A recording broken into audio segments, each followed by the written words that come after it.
So I already passed by this area yesterday, so we have a letter right here. It has been confirmed that the cremators A letter quietly lies on the table in the passenger car. Judging from its texture and style, it's from the Xianzhou. On the paper, the names of the sender and recipient are all omitted, with only a faint trace of dim ink vaguely visible. Okay. Alright, let's open this. You unfold the letter and the ink immediately becomes visible. It's as if an invisible hand holds the pen like a sword, making swift, decisive strokes. After a moment, the content regains its original appearance. Ooh, interesting. A letter of unknown origin. I have learned of your return to your home, how you upended the ancient seas and saved the world from danger. I am sure this has recovered your forgotten memories. In accordance with our old vow, we should once again roam our lands of past, drink in celebration, and recount our great adventures. Ooh, interesting. I really wonder if this letter is from Jingliu. Yeah. And also this reminds me, actually in most of the High Cloud Quintet related trailers that we've seen so far in YouTube, usually they would show a certain drinking scene between the members of the High Cloud Quintet. So I really hope that we get something like that here in this quest. Yeah. Upend the ancient sea and return to old ground. It's a letter for Dan Heng, but who is it from? I should ask the conductor. And also, that reminds me, how would the letter even end up here? Okay. So this is the start of the Cloud Sleep No Chase Companion Mission. Interesting. Oh, also, hello there, March 7th. Okay. Show the anonymous letter to Pom Pom. Or could you be a... Oh. Pom Pom is busy vibing to the music. Okay. Wait. Wait a minute. Is this the right dialogue? Wait. I don't think... Wait. I think I need to do something. Ah, okay. So, let's just some random dialogue. I think I can talk to Pom Pom right now about the quest, right? Sounds nice. If only I could go out on expeditions with you. Yeah, I would really love to bring Pom Pom into the outside world or something. Wait. Okay, I think I need to click the... Ah? Okay, navigate. Okay, there we go. I think we can talk to them now. There we go. Heave ho! Heave ho! Huh? Trailblazer, do you need help with something? There's a letter on the table. Pom-Pom's been cleaning up this whole time and didn't see any letters. Did someone sneak onto the express? What? Don't scare Pom-Pom like that! Why are there always strange things sneaking onto our train? Pom-Pom is going to upgrade the security level around here. And on top of that, I don't think any other members of the Astral Express are aware of the Forgotten Hole lady's appearance. Yeah, you know that faceless lady near the Forgotten Hole mirror? I don't think they know that. I don't think they know she's here. Hand the letter over to Pom Pom. It looks like an invitation. Who could have sent it? Does Dan Heng have any friends on the Law Fu? If Pom Pom remembers correctly, he said he was exiled from there, right? Oh, Pom Pom, I have news for you. Friends, Jingwan, enemies, Blade. Gosh. I just really think that the story of the High Cloud Quintet, I do think it's a really tragic friendship, so to speak. I want to go with this one, enemies, Blade. I highly doubt Dan Heng's enemy would send an invitation letter. Why don't you show Dan Heng the letter? You know where to find him. Okay. Oh, actually, I remember something. So, at the very end of the Kafka Companion Mission, we did get to talk to Blade for a bit, and he mentioned something to Kafka. I think it was along the lines of Blade owing someone, something like that. So, I really wonder if he's referring to any of the High Cloud Quintet members.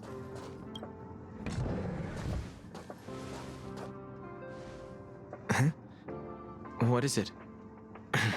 Do you need something? Someone's inviting you to return to old ground. There's no signature. And it doesn't mention a time or place. Looks like whoever sent this expects me to remember. Unfortunately, I'm going to disappoint them. Do you need any help? Thanks, but I don't even know where to start. Let me hold on to the letter. Anything related to Dan Feng's past should be handled with care. Yeah, Dan Heng really has a complicated relationship with his previous reincarnation. I really love it when Hoyoverse games do that. I really love when they show internal conflict between your two selves and so much. Yeah, stuff like that. Oh, the appearance of this letter makes you feel uneasy. You evoke the cloud hymn, and a droplet of water condenses from the air and soaks into the letter. Oh. The handwriting disappears, and another line of writing blurs due to the water stain. Oh, this is like invisible ink.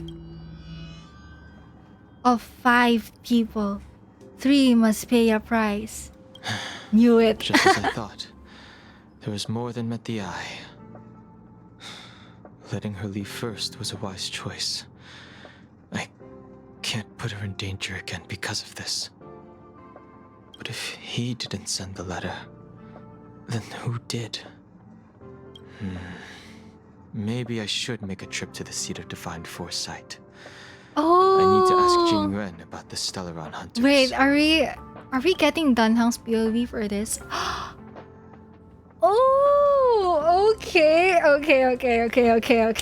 Yeah, okay. Theme must include Jingliu. Since Jingliu is very underbuilt right now, I'm gonna be using the child Jingliu for this. Ah, okay. I think I know what to do here. Ooh, this is interesting. Okay, so I will be okay. Let's go with Blade, and then yeah, Blade, Trial Jingliu, and then LUOCHA. I love how so far our team has very interesting canon relationships. So so we know that Blade and Jingliu are from the High Cloud Quintet, and I really want to know what's the deal behind Jingliu killing Blade over and over. I want to see more of that. And then aside from that, Jingliu and LUOCHA have been collaborating. They basically want to take down the abundance. Yes, because that was actually we do have a little cutscene between them during the last part of the Xianzhou arc. Yeah, I do have some thoughts about that, but I will reserve them for now. Because this Jingliu Companion Mission will either make or break my general thoughts about the Xianzhou story execution, basically. Okay. And then I can... yeah, I'll go with Himiko for now. Oh my god, she has low HP. Oh well. We'll survive, I think.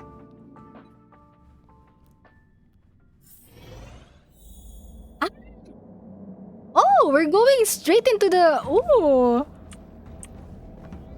Okay, wait. I think... Let me just go grab some healing food just in case. just in case things go ham. Okay. Consumables. Okay, can I heal everyone? Heal. Use. Okay. Okay, Himiko, you cannot die. Okay. Heal. Okay, that should be it. Yes, let's go. Amsky, long time no see. Celeste, hello Amsky, welcome to the stream. It really has been a while, yeah. I'm on a very irregular stream schedule right now. And this is the first irregular stream. Okay. Oh, I didn't notice YUAN there. After all this time away from the Luofu, the seat of divine foresight has only become more hostile. Ooh. It's quite reassuring. Relax. You needn't be so cautious, young man. I'm just reminiscing about the old days. I'm also actually wondering how intense Jingliu's Marastruck condition is, because we do know that it's really quite intense with Blade, but for Jingliu, we do have a description that says that Jingliu is walking between the fine line of sanity and being Marastruck. So I really do want to know what the nuances are when it comes to the Marastruck condition. However, I never thought Jing Yuan would send you to accompany me. It would seem our fates are intertwined. Yeah, the last time that we saw Jingliu and YUAN on screen was during YUAN's companion mission. And yeah, we also got a Jingliu trailer, the Myriad Celestia one, that basically shows a conversation between Jingliu and YUAN. So I really wonder what's up with that.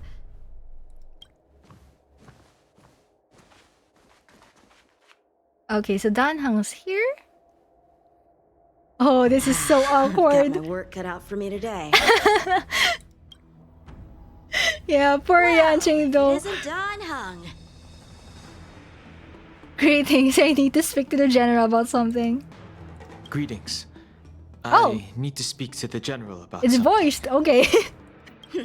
Looking for compensation for the injuries I gave you? I accept full responsibility. They can deduct my next 100 years 100-year salary. I'm here about something else. The Cloud Knights were doing their duty. I'm here to ask the general about the Stellaron hunters. You came at a bad time. The general is busy with urgent work. You probably won't be able to meet with him today. But he did leave a message. Dan Heng, do you recognize the person on the steps? I think so. I can't say that I know her, but she does look a little familiar. Is she a guest of the general's? Gosh, I can't wait to see Dan Heng recall his memories. Don't remember her? I see. I suppose the memories of your previous life really were wiped clean after the rebirth. That is Jingliu, the previous sword champion of the Xianzhou Luofu. She was the closest friend of Imbibitor Lune in the previous incarnation. She was also the general's master. Closest friend of Imbibitor Lune, your previous incarnation. That's new. According to records of wars past, her blade has slain countless denizens of abundance. Not even the feather guards of the Wing Weaver, the father wolf of the Borazon, or the gigantic mecha beast could withstand a single strike from her. She's a renowned legend. However, those are ancient stories. It's a shame that even a hero like her wasn't able to break free of Mara. It is said that in the end, Jingliu lost her sanity and slaughtered anyone in sight. She was deemed a criminal and fled to outer worlds. You know, I still couldn't really get over from the very, very first Jingyuan and Jingliu trailer. Like, it was the first time that we saw Jingliu. Yeah, and basically the gist of it was that Jingliu is the master of Jingyuan. She trained Jingyuan to be the next general, and then what else? Yeah, we also got to see how she became Marastruck. But yeah, as far as I remember, I think she she was detained in the Ten Lords Commission, something like that. There was a scene like that. With her powers, you'd think there would be no one capable of bringing her in. For some reason, she arrived on the Luofu with a suspect disguised as a traveling merchant and said she wanted to turn herself in. Okay, so this is basically confirmation that Jingliu and LUOCHA arrived in the Luofu together. Okay. Yeah, it's highly implied by this line right here. A suspect disguised as a traveling merchant. Her surrender came with one condition.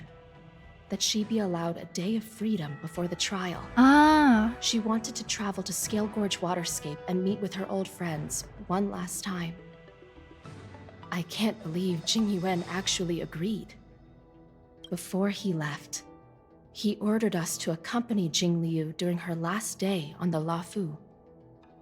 We're hosting an honored guest.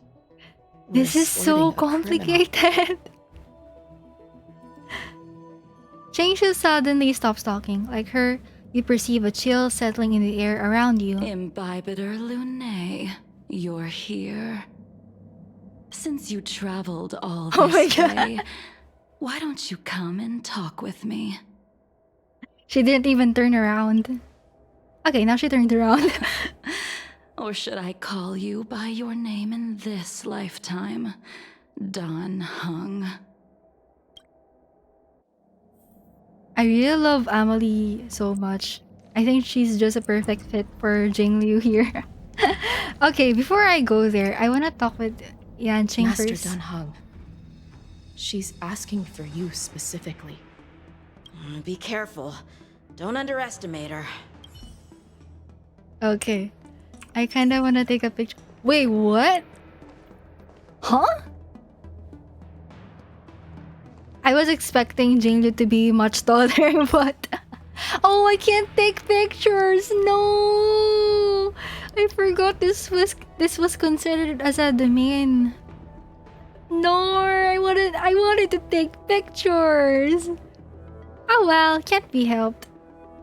Yeah, I'll just screenshot it from the VOD, I guess. Oh my god. Okay.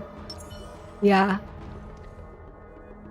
Wait, you know what? I really can't believe she's here. I think it's just so surreal that she's finally playable.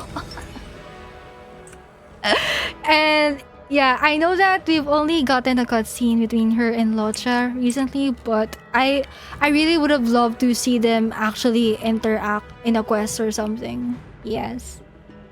Yes, we do need some answers. We still need a lot of answers. It has been implied for quite a few times already that LUOCHA is sus, but that wasn't actually that fleshed out in the main quest, so I really hope that we get to see more of him soon. When I left the Xianzhou, I heard they took away your scales and horns, forced you into a hatching rebirth, and detained you in the Shackling prison. I thought Imbibitor Lunae had been wiped from this world. But then I returned to the Luofu and watched as you parted the sea.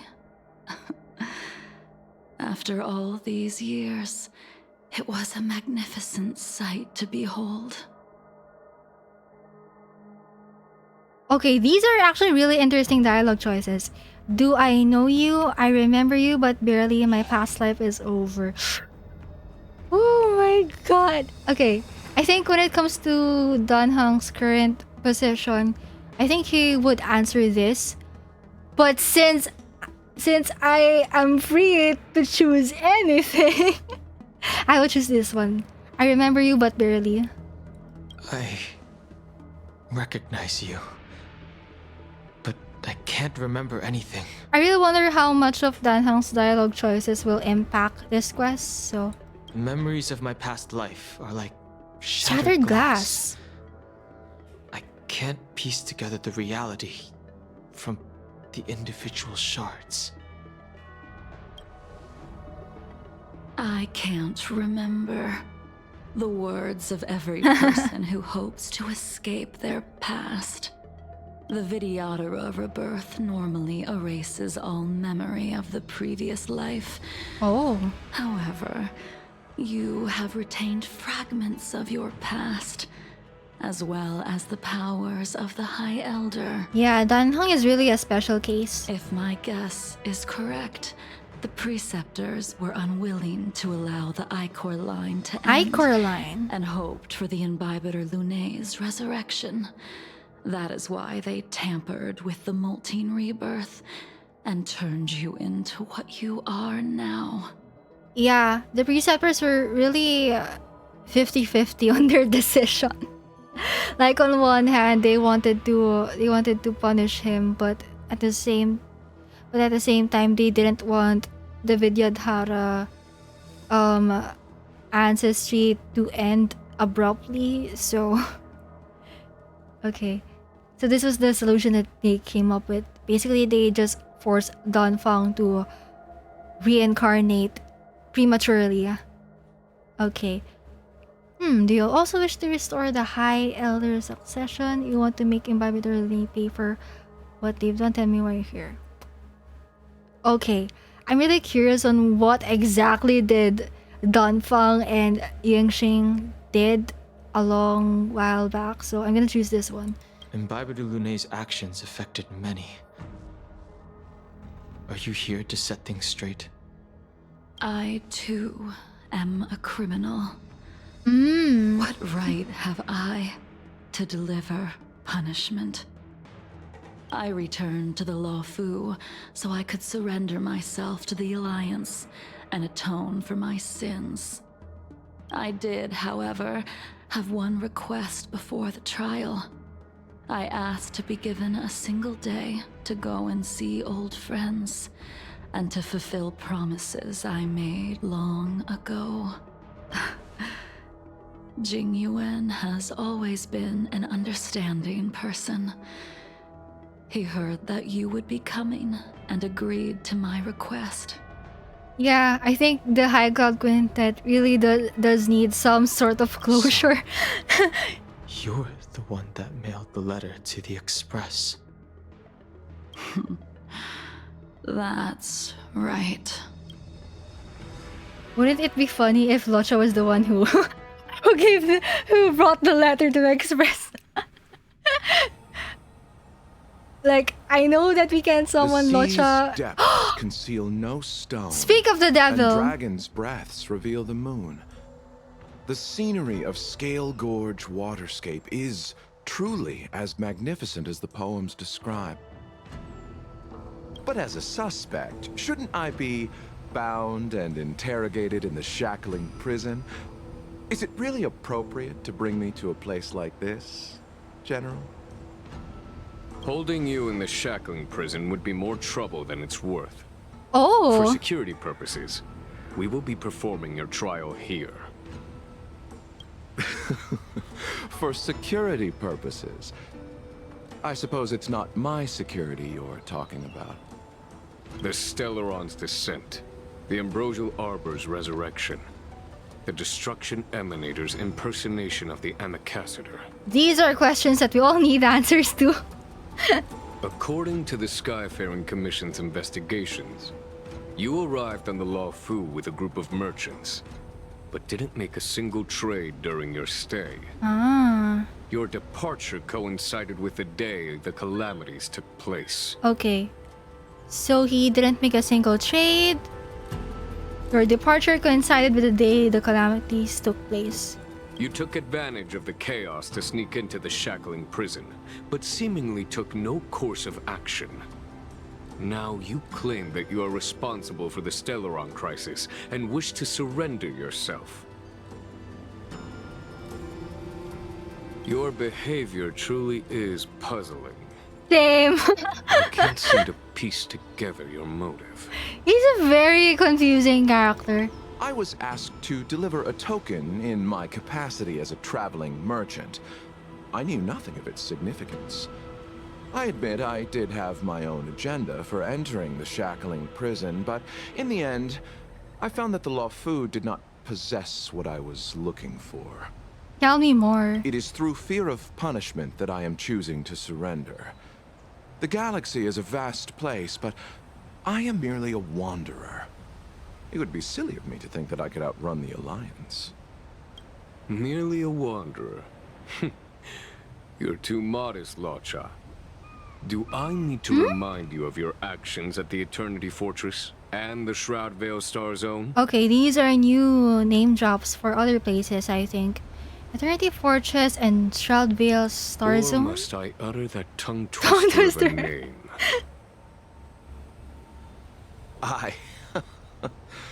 Well, they don't call you the Divine Foresight for nothing, General. You flatter me. Fortunately, I did my research, or this conversation would have been quite dry. Seeing that you sense something is amiss, are you looking to defend me and clear my name of suspicion? That is beyond my control. Attempting to undermine the Alliance is a grave crime. According to protocol, you are to be held on the Xianzhou Shuling for a joint trial before the Xianzhou 10 Lords Shuling. Commission and the 7 Arbiter Generals. Actually, I don't think we know that much about the 10 Lords Commission when it comes to the quest, that is. But we do know that so far from the characters that we've met here in this game, we know that Shui is one of the 10 Lords. She's one of the members of the 10 Lords Commission. And as for the 7 Arbiter Generals, they have been mentioned in one of the Star Rail trailers on YouTube. Yes. However, at present, you have the opportunity to enjoy the beautiful scenery of Scalegorge Waterscape. It will Last be view the of last the view of the Law Fu you ever lay eyes on. So yeah, basically go sightsee before you get She told punished. me that the High Cloud Quintet once gathered and feasted here hundreds of years ago. The unparalleled sword techniques of your master, the mesmerizing cloud hymn magic of Imbibitor Lunae Dan Feng, the artful piloting skills of BAIHENG, the divine weapons crafted by the Juming artisan YINGXING, and the unmatched stratagem of the General. The 5 of you vanquished evil from the world, creating legendary tales in your wake. Unfortunately, nothing lasts forever, and the High Cloud Quintet disbanded as each of you went your separate ways. You removed me from the shackling prison and decided to interrogate me here. But not for security purposes. You wish to discuss things that shouldn't be overheard. I am loving this conversation. You wish to discuss the one person you've avoided mentioning up to now. Your master, Jingliu. Meanwhile, in the seat of divine foresight,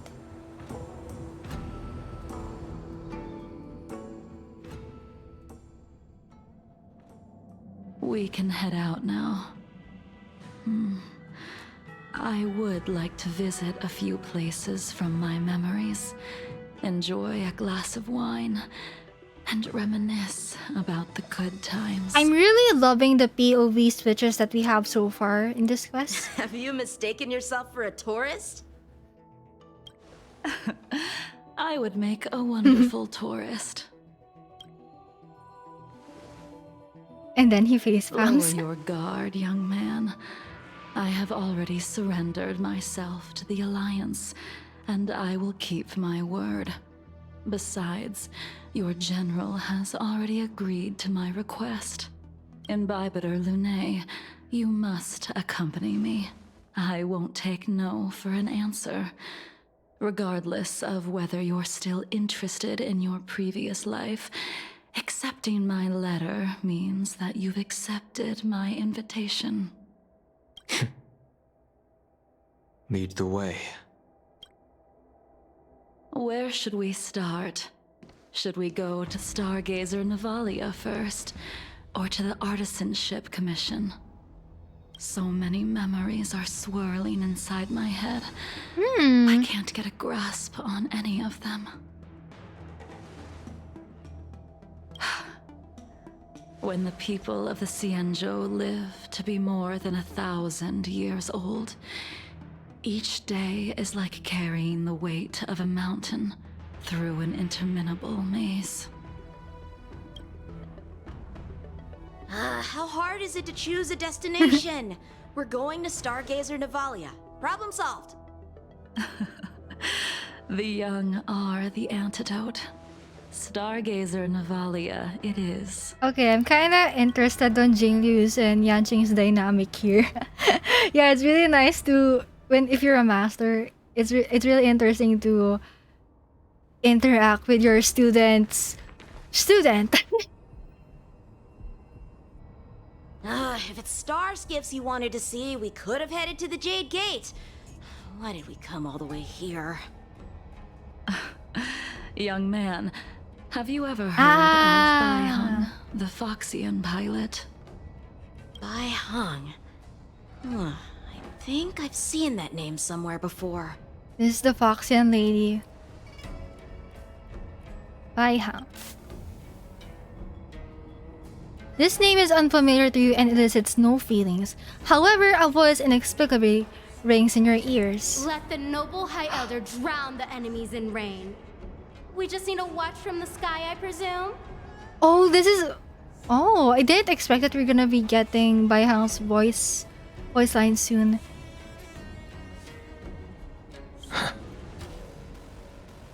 Imbibitor Lunae, if memories are returning to you, share them. Okay. I only remember fragments. I think she was one of Imbibitor Lunae's comrades. She was a comrade and friend to both Imbibitor Lunae and all of us. Well, that's all in the past now. The reason we came to Stargazer Navalia is because I wanted to pay tribute to her here. Okay, so this reminds me of the soul-soothing ceremony that the Foxians have. We did get to see one of those during the very end of the Xianzhou main story. So yeah, we got to see Tingyun's funeral, even though we don't know whether or not the real Tingyun is alive or not. And yeah, basically, just to give a bit of a recap, the Foxians, they place certain belongings on starships. So basically, those belongings belong to the Foxians that have passed away. So yeah, after putting those said things on the starships, they watch as the starships carrying those belongings, they watch them fly up in the sky. So it's a very sad yet beautiful tradition. And as far as I remember, I think out of all the three races in the Xianzhou, I think the Foxians have the shortest lifespan. They generally live to up to 300 years as far as I remember. So yeah, that is actually why they have they really value the soul soothing ceremony much. Yes. Huh?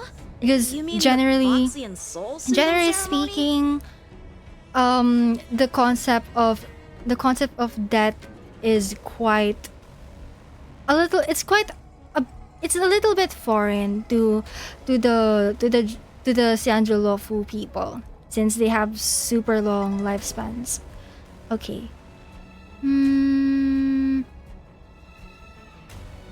Okay. All right. Yes, the sending off of a star skiff. It represents the voyage of the deceased into the stars.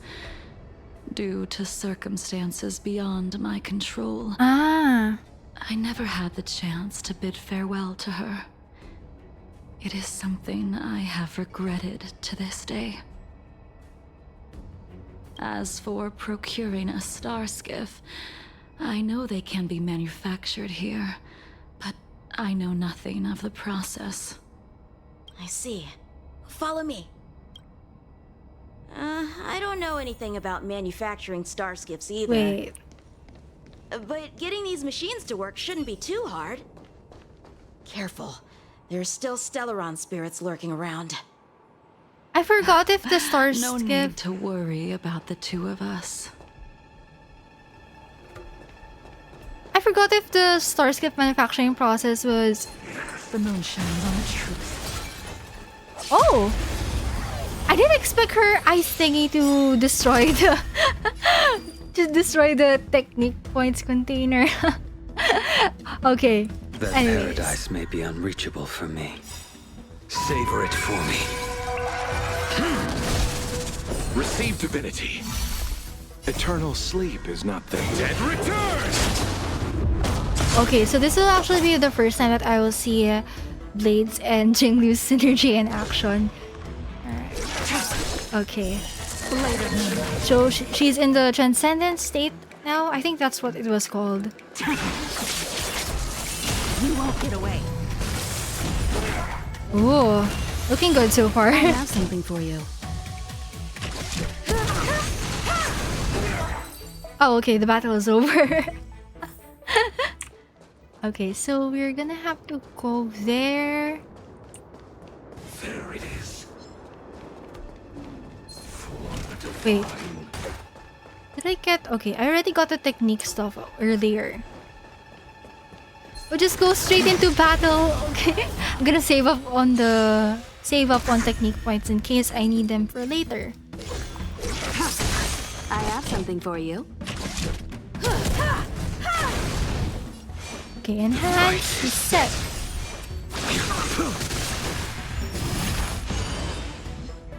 Okay.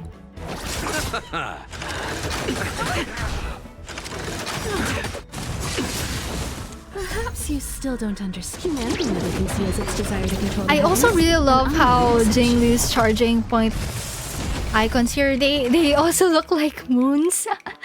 So yeah, when she's not in the transcendent state yet, her technique, her charge point icons, they look like crescent moons. But once she's in the transcendent state already, they will look like full moons.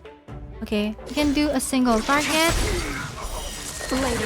and then ult. Ooh.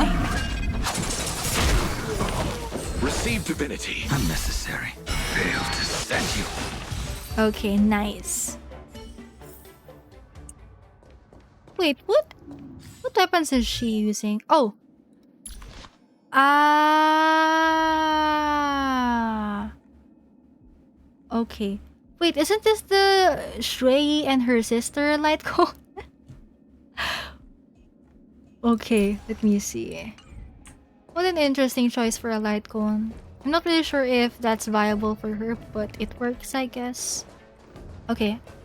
I need to go to the other side, but... Wait. How do I get there?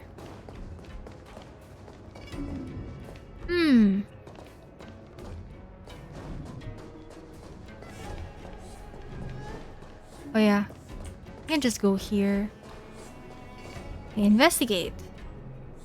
We've arrived. All ship production in Stargazer Navalia starts here.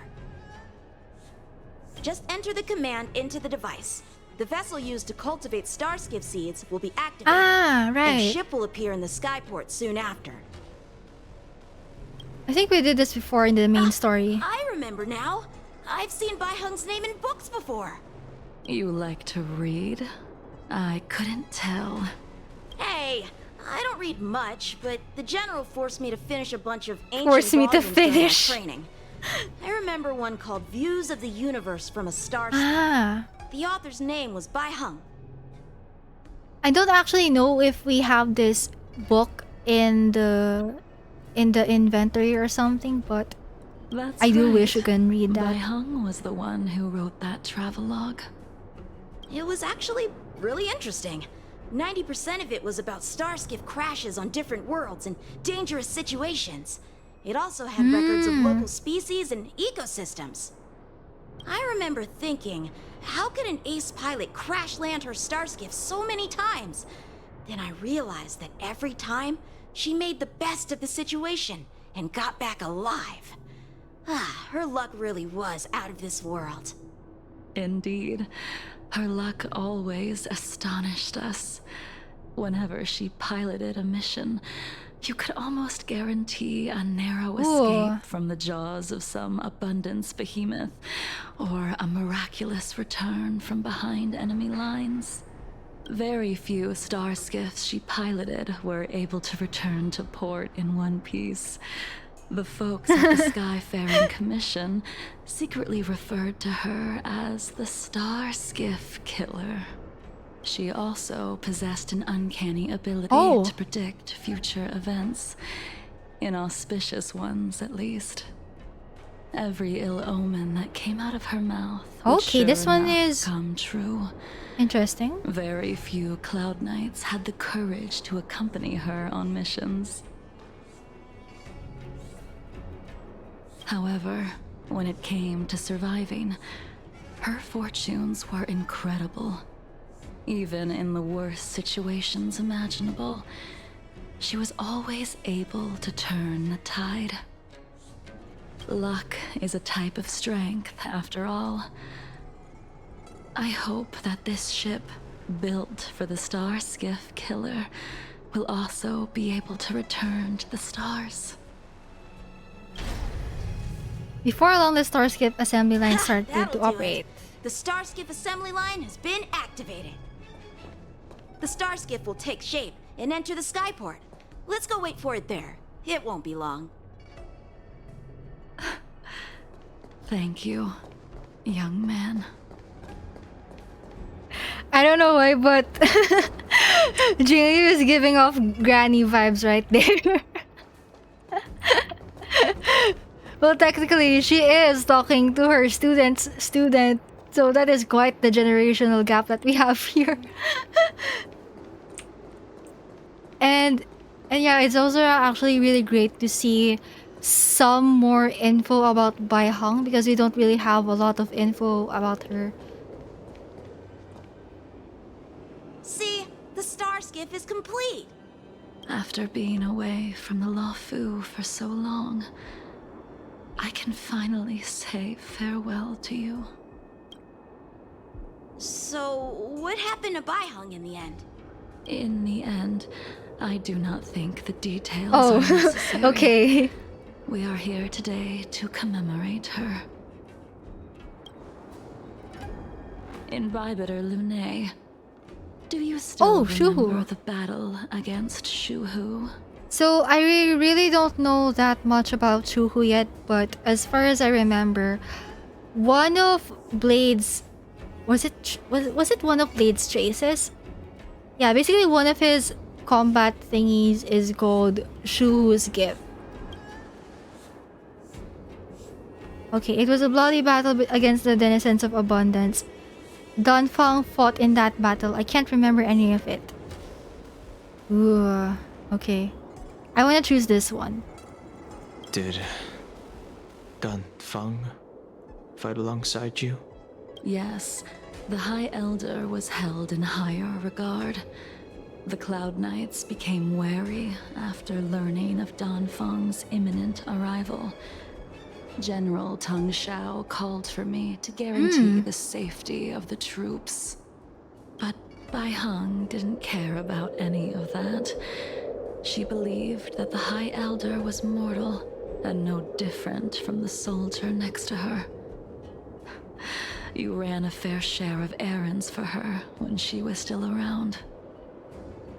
Okay, but BAIHENG didn't care about any of that. She believed that the High Elder was mortal and no different from the soldier next to her. You ran a fair share of errands for her when she was still around. Let me refresh your memory. Okay. During that battle, BAIHENG, being the headstrong girl that she was, managed to exhaust the luck that was bestowed upon her by the Rainbow Arbiter. She charged ahead and shattered the enemy's defenses, Ah. allowing the Xianzhou soldiers to break through Shuhu's sanguinary abyss and awaken you from your dragon's delirium. She was not able to walk out of that fight. We all shoulder a debt that we will never be able to repay. You charged ahead and shattered the enemy's defenses, allowing the Xianzhou soldiers to break through Shuhu's sanguinary abyss and awaken you from your dragon's delirium. Oh my god. For the Cloud Knights, giving up one's life on the battlefield is an honor. But that wasn't something you believed in Baihenger Lunay. Ooh. You couldn't accept that BAIHENG was gone. Instead of leaving her to eternal rest, you decided to... You made a mistake that can never be undone.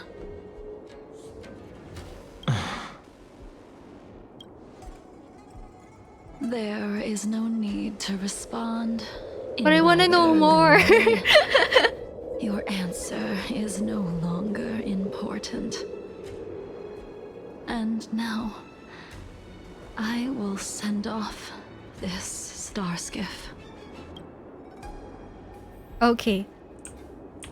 Are we not gonna place belongings here? Oh, okay, so looks like we'll just be releasing a star skiff without belongings and such.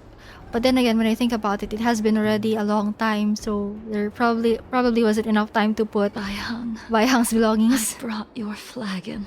Ow! Never mind. This was a gift handmade by him, though he never got the chance to give it to you in person. I brought your flagon. This was a gift handmade by him? Who's him? Though he never got the chance to give it to you in person. I'm sorry it took so long for me to find it. Only by bringing it to you will my nightmares be calmed. I will fulfill what you asked of me. I will keep my word, even if it requires me to cut down the stars in the sky. Okay, so I think in the character introduction post that was made in Twitter about Jingliu, I think one of Jingliu's voice lines about cutting down stars from the sky has been mentioned, and I really do want to know if she means literal stars or is this some kind of symbolic star? Yeah, or maybe it's a figure of speech or something.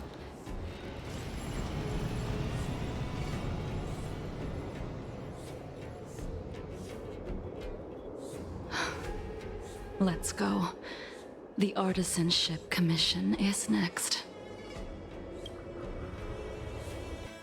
I also want to know what happens to the star skiffs that have been released during soul soothing ceremonies. Like, do they land somewhere? And do other people find the belongings in those star skiffs once they've landed? Since the Arbor's resurrection, the land has been crawling with abominations. Even the Artisanship Commission's prized creation furnace is hanging on by a thread. The crisis happened too suddenly. All the craftsmen and apprentices fled. Only a single master craftsman was left to hold the line. Yeah, Master until Gongshu. reinforcements arrived. That's how the creation furnace was saved. Interesting.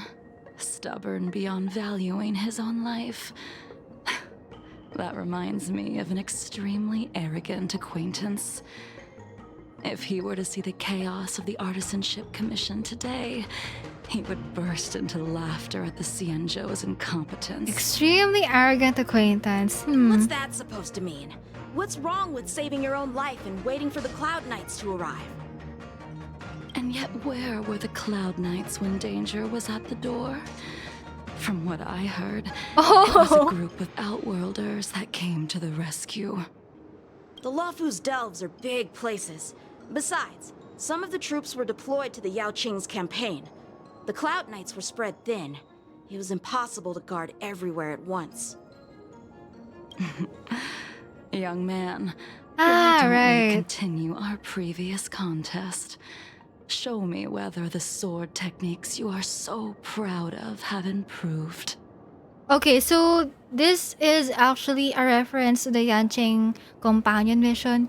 So what happened there was that Jingliu challenged YUAN to a contest, and their contest involves seeing which of them can defeat to see which of them can defeat more Mara struck soldiers, or basically Mara struck what was the term for that again? I'll just say Mara struck enemies for now. I forgot the actual term. But yeah. And yeah, while that contest was going on, Jingliu was also analyzing YUAN's fighting style. Like, even though she has a blindfold on, she could sense YUAN's swordplay, and there was actually a time wherein she would use some music terms to describe YUAN's swordplay, and then basically, YUAN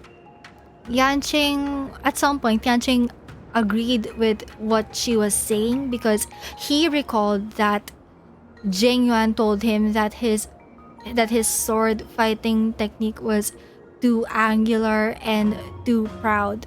So I am really wondering if that is some sort of, I don't know, prediction about what's gonna happen to YUAN in the future. Like okay, even though a lot of us are clowning YUAN for always getting beaten up by Jingliu and Blade and Dan Heng, it still cannot be denied that YUAN himself is a very strong character, even if he's a lot younger than the Xianzhu Luofu elders. Yeah. And I just really want to say that YUAN in his boss form is a force to be reckoned with. Yeah. So I also really wonder what will happen if YUAN gets even stronger. Will he once he is at the pinnacle of his sword fighting techniques, I wonder if he will use them for good or for bad. And I don't really want to say this, but I wonder if YUAN will be Mara struck or not, but I hope not. I hope You not. just want me to do all the work. You think I'm gonna grant endless requests for a criminal? You go on ahead this time. We'll meet up at the creation furnace. Why did you send him away? It is of no importance. But you and I haven't had a decent contest in ages.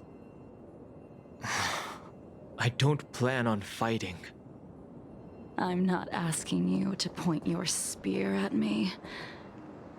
Could it be that the abominations here aren't enough to motivate you? I'm really glad that Jingliu is giving us crumbs about the High Cloud Quintet. Even after your rebirth, your moves and techniques haven't changed one bit. Oh, she's analyzing him.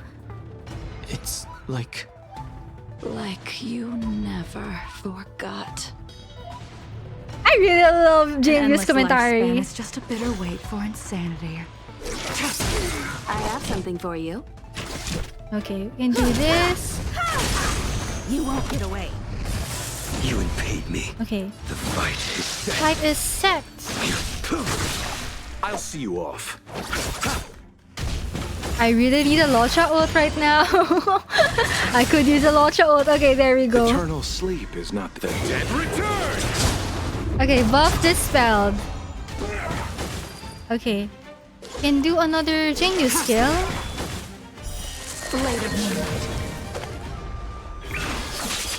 Oh yeah, I forgot she is action advanced. Right.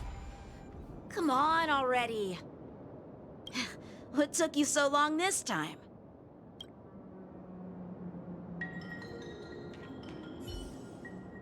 Don't get anxious, Imbibitor Lunae. We have all the time in the world.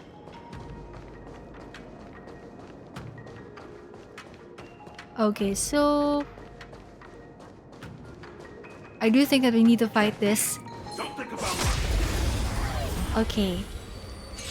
This sphere still recognizes you as its master. Ooh. Imbibitor Lunae. Do you know who crafted it for you? YINGXING! It's been with me ever since my exile. I don't remember when I started wielding it. I forgot where I saw it, but I think it was either in Blades or JINGLIU'S character stories, but basically it has been mentioned that YINGXING, which was Blade's former name, YINGXING was the one who crafted the weapons of the High Cloud Quintet. So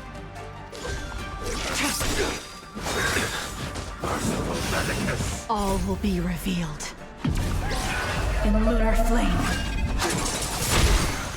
Blade of Moon, you won't get away. That paradise may be unreachable for me. Savor it for me. yeah, I think I'll check it later in the character profile. I'll check Blade's character story.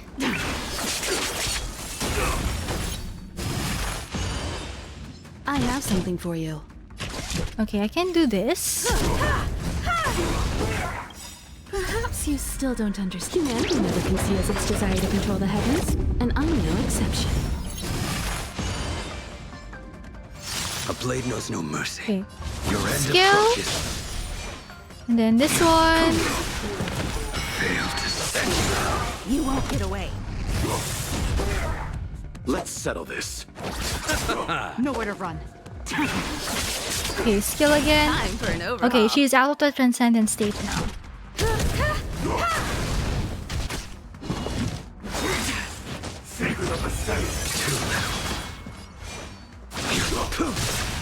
Okay, LUOCHA.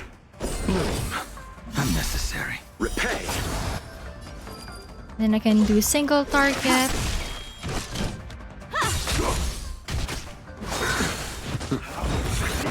Ooh, ow. Fail to set you. Savor it for me. Okay, that is one fight down. You can continue to convince yourself that you are merely the reincarnation of Dan Feng and have nothing to do with his sins. And you can keep insisting that you have forgotten everything. But you cannot run from combat, Dan Heng. Oh my god. Your spearmanship is identical to Imbibitor Lunae's. Combat is like smelting, purging the impurities with burning flames and exposing a person's true nature. Those are the words of the one who made Cloudpiercer for you. Do you remember? Out of all of us, you were the closest to him. It was strange, really, to see someone so arrogant get along with someone so proud. Okay, out of all of us, you were closest to him. It was strange, really. You see someone so arrogant get along with someone so proud. Okay, confirmation that Imbibitor Lunae and YINGXING are besties. Okay. Alright, I will choose this one. Try hard to remember. The name of that person flutters at the edge of your thoughts like a leaf in the wind, but it remains elusive and unclear. I'd rather leave this world in a blaze than live until the end of time. I will let all of the Xianzhou know that a brief moment of my life is worth more than their long and meaningless lives. Oh, that is so deep. I'd rather leave this world in a blaze than live until the end of time. I will let all of the Xianzhou know that a brief moment of my life is worth more than their long and meaningless lives. That is quite a statement, and I agree with that. YINGXING. You still remember his name. When he was but a child, he swore to take revenge on the abominations.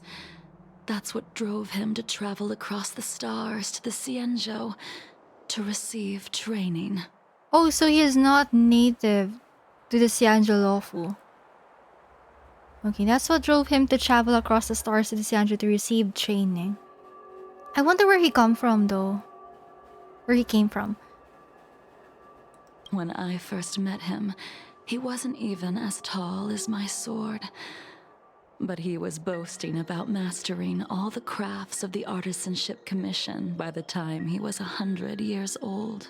Mm-hmm. The little brat was no less arrogant than the High Elder. Also, Pikachu, thank you for the follow. Welcome to the stream. Okay. When I first met him, he wasn't even as tall as my sword, but he was boasting about mastering all the crafts of the Artisanship Commission by the time he was 100 years old. Okay, so he did live at least 100 years old. Okay, that's a confirmation. The little brat was no less arrogant than the High Elder. At first, I wasn't too fond of his defiant nature. But when we met again, he was able to craft weapons that astonished the master craftsman. He even snatched the Artisanship Commission title of Furnace Master.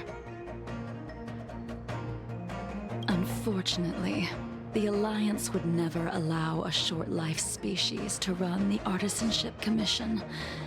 He was only able to prove his worth alongside us outcasts in the end.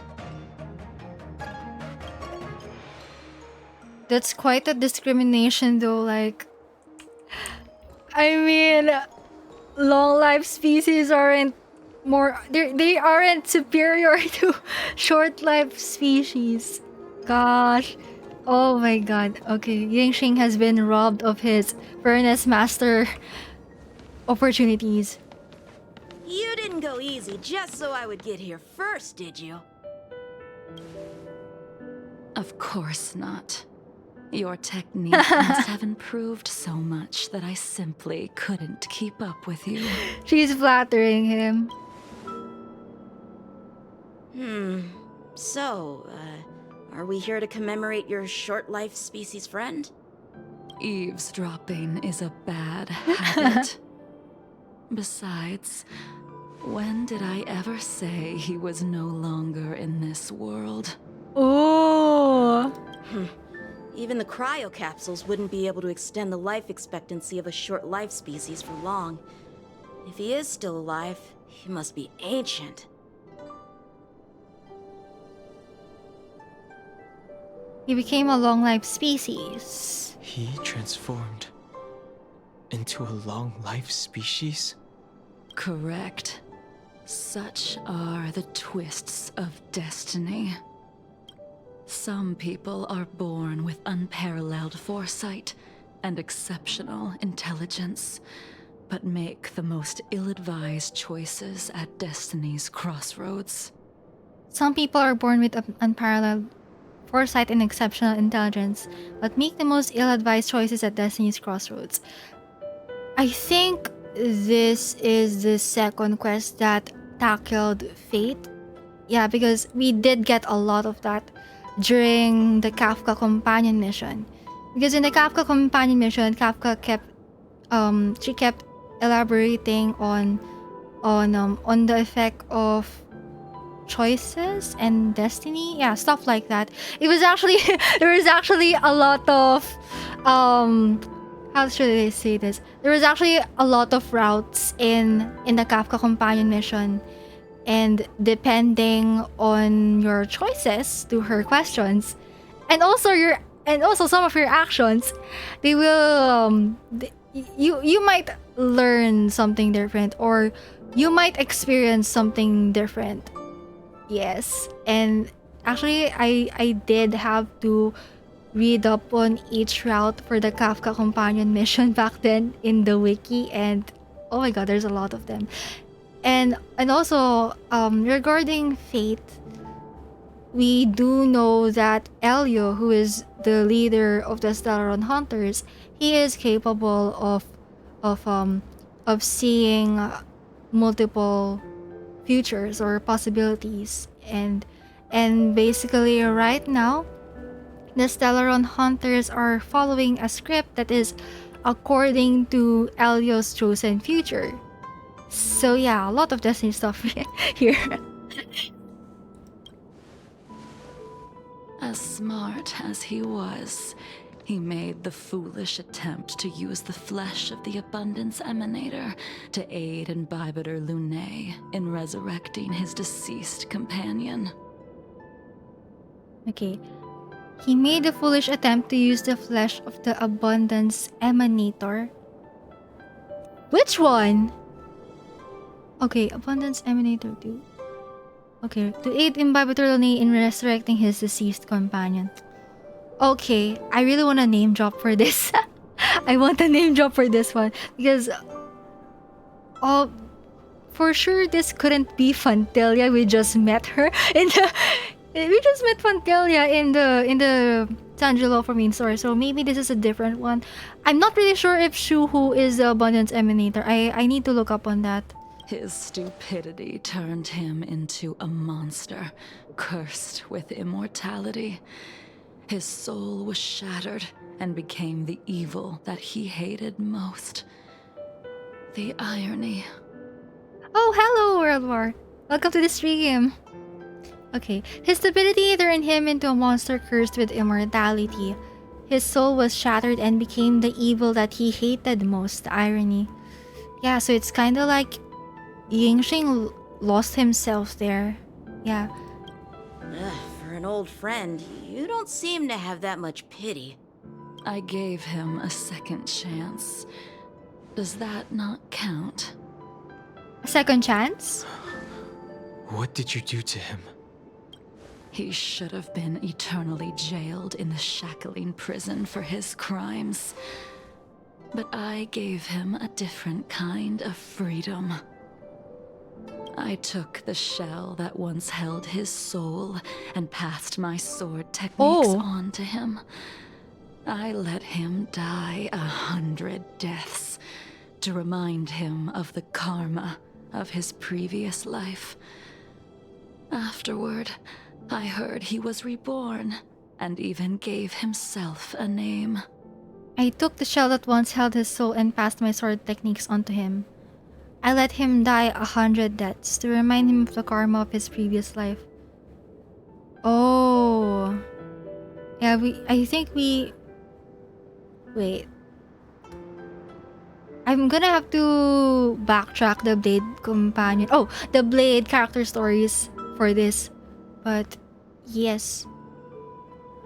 So basically, after those 100 deaths, he was reborn anew. Too long. Let's head to the Alchemy Commission. That's a very sad rebirth, though. Like he had to suffer 100 times to become a blank slate. Although technically he's not that much of a blank slate since he kinda still remembers stuff As a follower of the about his Rainbow past. Arbiter, you have witnessed the catastrophe brought upon by the plague's author, General. Living beings turning into undying monsters, eventually used as sacrifices to the Abundance. Living beings turning into undying monsters eventually used as sacrifices to the Abundance. What do you think should be done to put an end to it, General? The Alliance follows the Rainbow Arbiter's edict to continue ridding the world of evil, so that one day YUAN might be vanquished and the cycle of life and death restored. To be honest though, I don't really know how on earth they're gonna defeat YUAN. Yeah, because how do you defeat someone who's immortal? Is the question. I would love to see what happens to them. Under the auspices of the Rainbow Arbiter, the faithful Cloud Knights continue the hunt.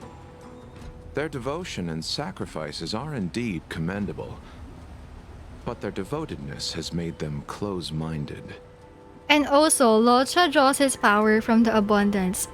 So to think that LUOCHA, having abundance powers, would go against YUAN, the Aeon of Abundance, that's actually really intriguing. Okay, so he said that the faithful Cloud Knights continue the hunt. Their devotion and sacrifices are indeed commendable, but their devotedness has made them close-minded. Okay, let's continue. Me, for example. Oh, okay. My powers originate from the abundance, yet my goals are aligned with the Alliance. The Hunt is not the only faction in the universe that wants YUAN dead. Okay, that's valid though. It is natural for short-life species to yearn for immortality. That is expected of any intelligent life form. To want to eliminate these thoughts would be equivalent to killing an eon. Such a goal is so impossible as to be laughable, to be honest. So, in order to sever YUAN's curse, one must look to the source for a different solution. Your master happened upon a revelation and returned from Mara. She has traveled many worlds and discovered a solution. Your master happened upon a revelation and returned from the Mara. Okay. I'm listening. I also wonder how on earth did LUOCHA and Jingliu meet? I apologize, General. No! I'm afraid the next move will have to be made on the Shu Ling. As I expected. Your surrender is just the next step in your scheme. You wish to avail yourself of the Ten Lords' decree to enter Shu Ling and stand before the 6 generals, even the Marshal. That is your true agenda. I actually wonder when we're gonna meet the 6 generals and the marshal. They have been mentioned in the trailer before, but we have not seen them. The purpose. There we go. The contents of your coffin. LUOCHA didn't really reveal anything about what's General, inside. You said it yourself. This is beyond your control.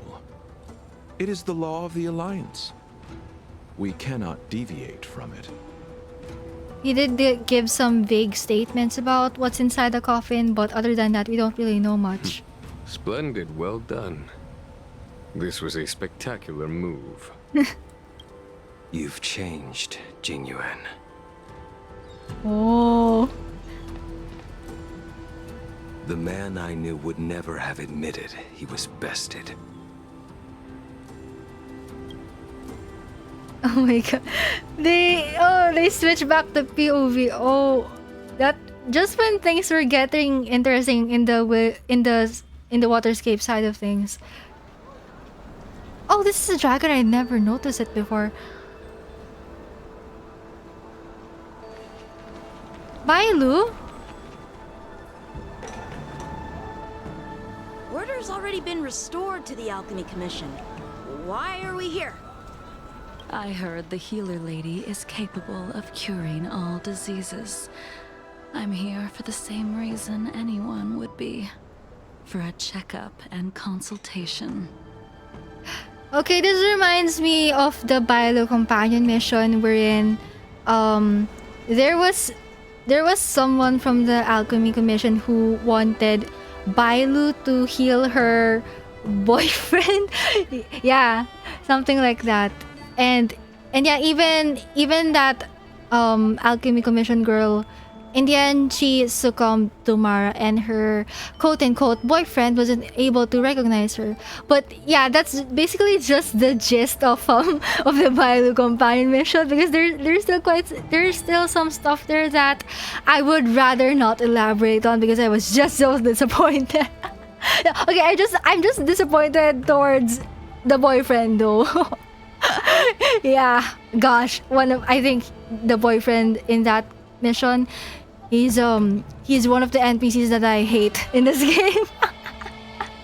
You'll know why if you've already done the BAILU Companion Mission. Patience, young man. We're not far from Scalegorge Waterscape. The mission the General tasked you with is about to come to an end. Okay, talk to BAILU. BAILU. Okay, I know that there's this theory about BAILU being BAIHENG that is circulating around. and at first I didn't really quite agree with it, but now that I look at it, if you're looking at BAILU's and BAIHENG's designs, they actually have the same eye color, and even they also have almost the same hair color and hairstyle, but other than that, I don't really know. So I'm really hoping that we find something about that. Oh yeah, and also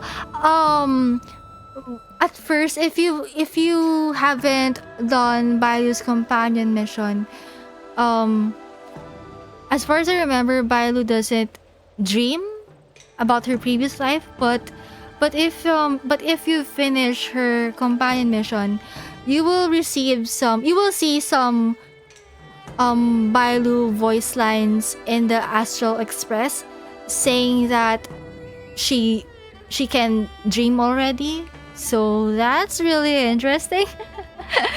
I don't have BAILU though, so I don't really know what her character stories are, but yeah. It's an interesting little info. Dan Heng, what a surprise! Are you not feeling well? Please, come this way. I'm not here for a checkup. She's here for a consultation. Miss BAILU. She's here for a consultation. Oh, I see. Are you here for your eyes? Or is it something else? My eyes are fine. I cover them to avoid seeing that which reminds me of the past and riles my inner demons. My thoughts have been disordered lately, and I experience occasional night terrors. Do you have a way to soothe my mind, Dragon Lady? That's a very interesting way of describing the Mara-struck condition. So, okay, so now we have confirmation that Jingliu wears a blindfold so that she will not see anything that's related to her past. Basically, she's avoiding the triggers. Anything that might trigger her memories. Don't sound like my area of expertise. Who cares? The healers of the Alchemy Commission don't get to pick and choose their patients. Give me your hand. We'll start by checking your pulse. You'll need to take some translucent worms so I can take a closer look. BAILU is taking someone's pulse. Your hand! It's freezing! Please wait. Dan Heng, can I speak to you for a minute? Your friend here has a very peculiar condition. Her pulse is extremely faint. Normally, this would mean that she won't live much longer? She won't live much longer. Let the healer make the professional diagnosis. Your friend's situation is unique. She looks healthy, but her hands are cold as ice. It feels like there's a dark current running and pulsing between her core esse and her veins. I've never seen anything like it. With more research, I might be able to make a new entry in the medical records. Can you and your friend come back for follow-up visits? Okay, so I wonder if this is related to the hands in Jingliu's splash art, because if you take a closer look at her splash art, you'll see some purple hands that are reaching for her. And we also got to see those hands in the Jingliu trailer. So that's actually really interesting. I wonder if those hands are related to Mara or if they're a different force entirely. Okay, so can you and your friend come back for a follow-up visit? I wanna accept. Anyways, okay, we can decline respectfully. Today's her last day on the Luofu. Ah, what a shame. If she could stay for a few days, I might be able to figure out how to cure her. I'll do my best. No matter what I administer, she's gonna need to drink a ton of warm water from this point on. Come with me. I'll prescribe her some soul-returning vitality infusion. It won't cure her, but I'll... Wait! Where did my big medicine box go? I'm sorry. Ever since the disciples of Sanctus Medicus were expelled, things have been a mess around here. Dan Heng, you mind coming with me to retrieve my medicine? I could use your skills. Are you in trouble, Dragon Lady? I'll come along as well. No. No trouble at all. It's no bother. A little walk will do me good. Oh, BAILU is so cute. I really love how BAILU runs. I can smell the herbs. It's around here. Hey! Give me back my medicine box! Okay. That thing runs so fast! Don't let it get away! Look at her little steps right there. Oh. Okay. Let's wait and see. Just for good measure. The moon shines on the truth. There's an even bigger monster protecting this one! When did so many creatures start visiting the Alchemy Commission? Careful. Allow me to eliminate these obstacles, Dragon Lady. Stand back. The chill of my sword freezes everything in its path. Oh, let's go! My most hated enemy ever! But at the same time, this mini boss is actually, it has the best battle music. So I don't really mind. Okay, so we're gonna have to... Okay. Let's do a skill and then do this. So this is why your hands are so cold! Ooh. I really love her oath animation. Okay. This cold isn't something normal flesh could withstand. We'll just do a normal attack and then blade skill is gonna be targeted by the beast right now. I'll see you off. Okay, I'll just handle this one first.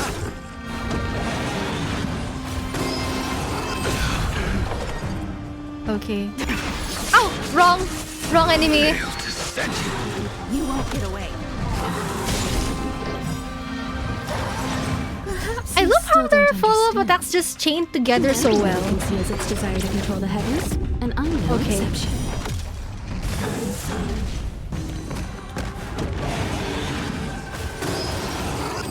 Ooh, ow. Okay. I think... Alright, let's do a LUOCHA ult right here. And then... Yeah, this is so tricky.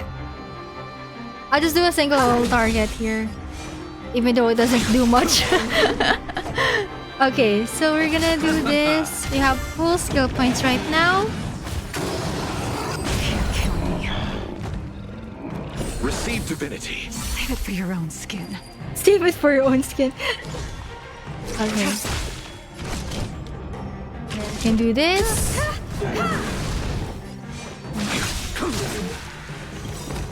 That paradise may be savor it for me. I remember fighting this beast over and over just to farm good relics for Blade. You won't get away. All will be revealed. in lunar flame. Oh wow, that's a lot of damage. Alright, let me make sure nothing's missing. Excellent. The calming valerian and chi strengthening infusions are here. Let's head back. Never make a patient wait too long. She's overlooking the sea now, and we do know that Scalegorge Waterscape is just around the corner. Apologies again for the delay. This prescription won't cure you, but it will nourish your body and calm your mind. Very well. The fate of a long-life species is inevitable, even with the best doctors. You're Mara-struck? I don't see the symptoms in you at all. What with the incident on the Law Fu, I've treated a number of Mara-stricken patients recently. They all presented with signs of incoherence, delirium, or frightening physical mutations. You don't seem to have any of that. Interesting. I made a deal that allowed me to retain what life I had left in me. Oh. I may be sane, but one thing is certain. My mind is already at its limit. I made a deal that allowed me to retain what life I had left in me. I may be sane, but one thing is certain. My mind is already at its limit. Okay. And yet, I still have many unfulfilled wishes. And plenty of unfinished business. I see. So you've learned to live with your illness. I can't help much with issues of the spirit, but the medical records do mention that calming the mind is a way to heal the body. If you're able to forget about the past, there might be a chance for your symptoms to regress. Really? How unfortunate. My hatred overshadows my other emotions. I chose to hold on to it, to embrace it, and to use it to maintain my existence. I forgot where it was mentioned, but I think one of the Sanjolofu characters said something about the how emotions impact memories when it comes to the Mara-struck condition. So basically, I think the more negative emotions, they tend to surface more than the positive emotions. Something like that. I forgot, but I think Fushuan said something along those lines. All I have left are the sword in my hand and my hatred of the past. Basically, the emotional threshold. If I am without either of them, I would fall into an empty void. Thank you for your advice, Dragon Lady. Meeting you has provided more healing than any kind of medicine or remedy. Meeting you has provided more healing than any kind of medicine or remedy? Wait. By the way, among those you've treated in recent days, did you notice a person in bandages? Bandages? That's a vague description, you know. I'm not sure. We get injured patients from all over the Xianzhou for treatment, and the number of injuries we see has skyrocketed since the Ambrosia Arbor crisis. The person I'm inquiring about is tall, with a serious expression. Of course, this is Blade. He also carries a crude sword with him at all times. Have you seen someone like that, Dragon Lady? And yeah, about this sword, by the way. So we do know that Blade's sword is a black sword with some cracks in it, and interesting enough, we did get to see that same sword in Jingliu's signature LIGHTCONE. So yeah. Oh, yes! Someone came by today that matches that description. He must have suffered some kind of sword wound. He had a strong scent of blood, though from the way he behaved, it must have been fairly minor. He He didn't even take the medicine I prescribed. He's probably looking for a different kind of medicine. Well then, it would seem that everything is in place. Let's go meet our old friend. Oh my god, this is getting really interesting. Okay, so we're back now in the Scalegorge. Oh! Okay, okay. Oh! Take this man away. This does not involve him. This isn't about him. That's so true. YINGXING. Okay.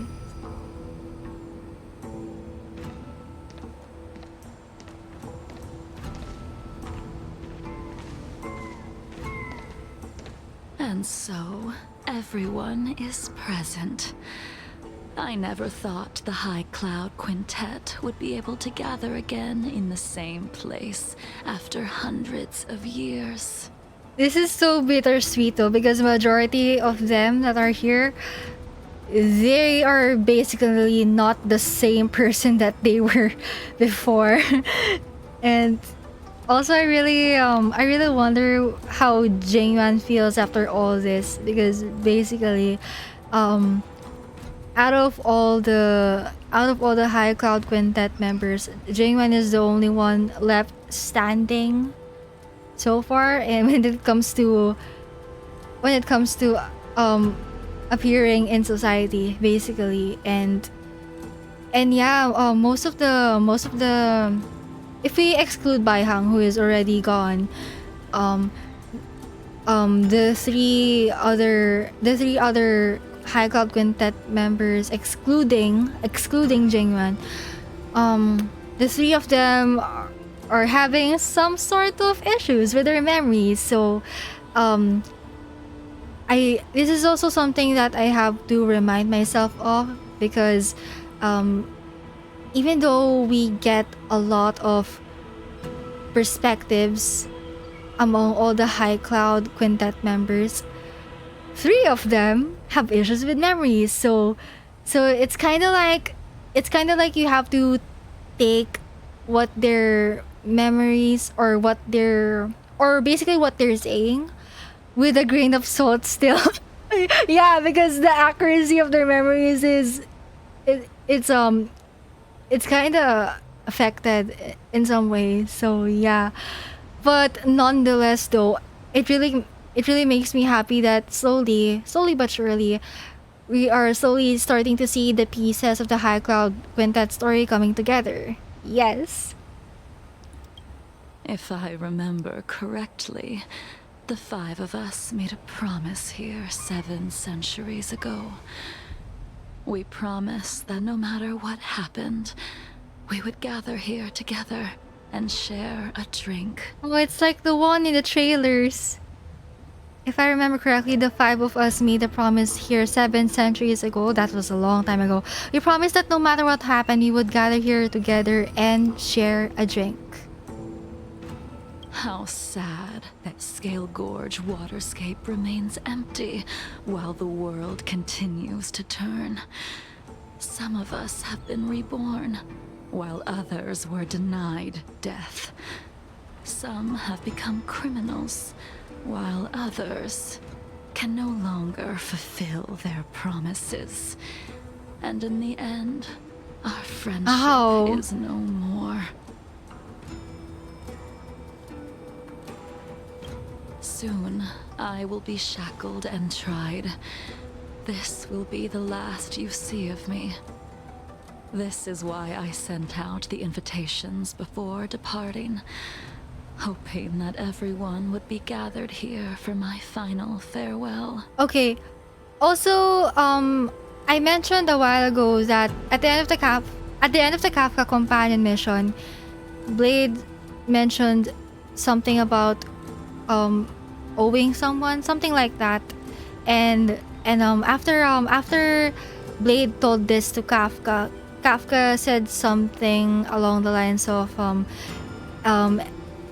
Elio didn't say what happens next. So I am really wondering if that's pertaining to this High Cloud Quintet reunion right here. Like, I really wonder if whatever will happen here is not predictable. Or basically it's yeah, maybe if that's the case, maybe Elio chose to not look into the future of this reunion. Maybe that could be a possibility. Of 5 people, Oh, 3 must pay a price. and this is also what Blade keeps saying over and over. So Imbibiter Lunae, the chief culprit, chose to use the transmutation arcanum as a means of resurrection, begetting terrible transformation and great calamity in the process. He dishonored the name of the fallen. okay, transmutation arcanum as a means of resurrection, begetting terrible transformation and great calamity in the process. He dishonored the name of the fallen.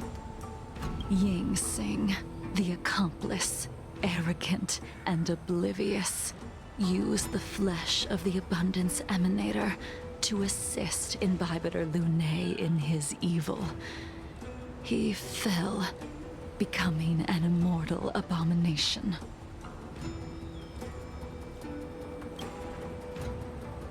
As for Jingliu, the sinner, she succumbed to Mara, slaughtered her people, and abandoned her oath. So this, Now it is time we pay for what we have done. so basically this reunion is kind of like a trial. Dan Heng, you can never escape the shadow of Imbibiter Lunae. He is your origin, and his sins will accompany you in your path forward until you meet your eventual doom. Blade, what a fitting name. In the remainder of your infinite life, you will experience only murder and your own death, all the while pleading for a place to rest. This is the only way you are able to relinquish YINGXING's regrets. Okay, I think this was mentioned in the Blade, in one of the Blade character stories. Basically, when Elio recruited him into the Stellaron Hunters, Elio promised something to Blade regarding his final death or something. Yeah. And I will face the punishment of the Alliance and suffer an eternal punishment before paying an even worse price. That is the only way to keep the memory of the pain of the past from fading away. High Cloud Quintet, it is time to say goodbye. This is so painful.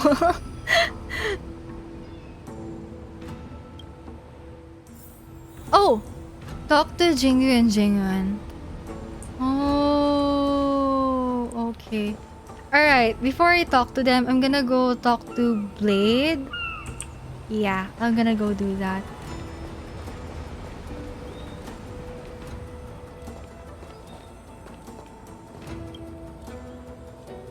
Blade coldly looks at you. Okay then.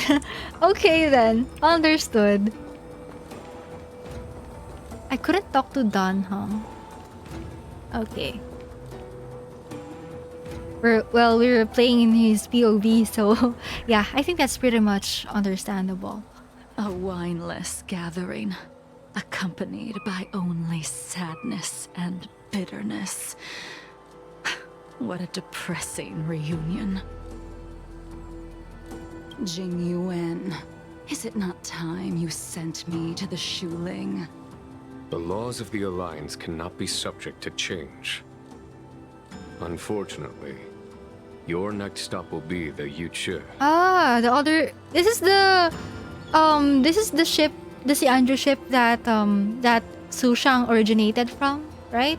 I reported everything to the Marshal, and the Seer strategist just so happened to take an interest in the case. They set up a Deca-light reflection barrier in hopes of meeting the two of you beforehand. And also, regarding the Xianzhou Yuchue, there's this. I remembered something there.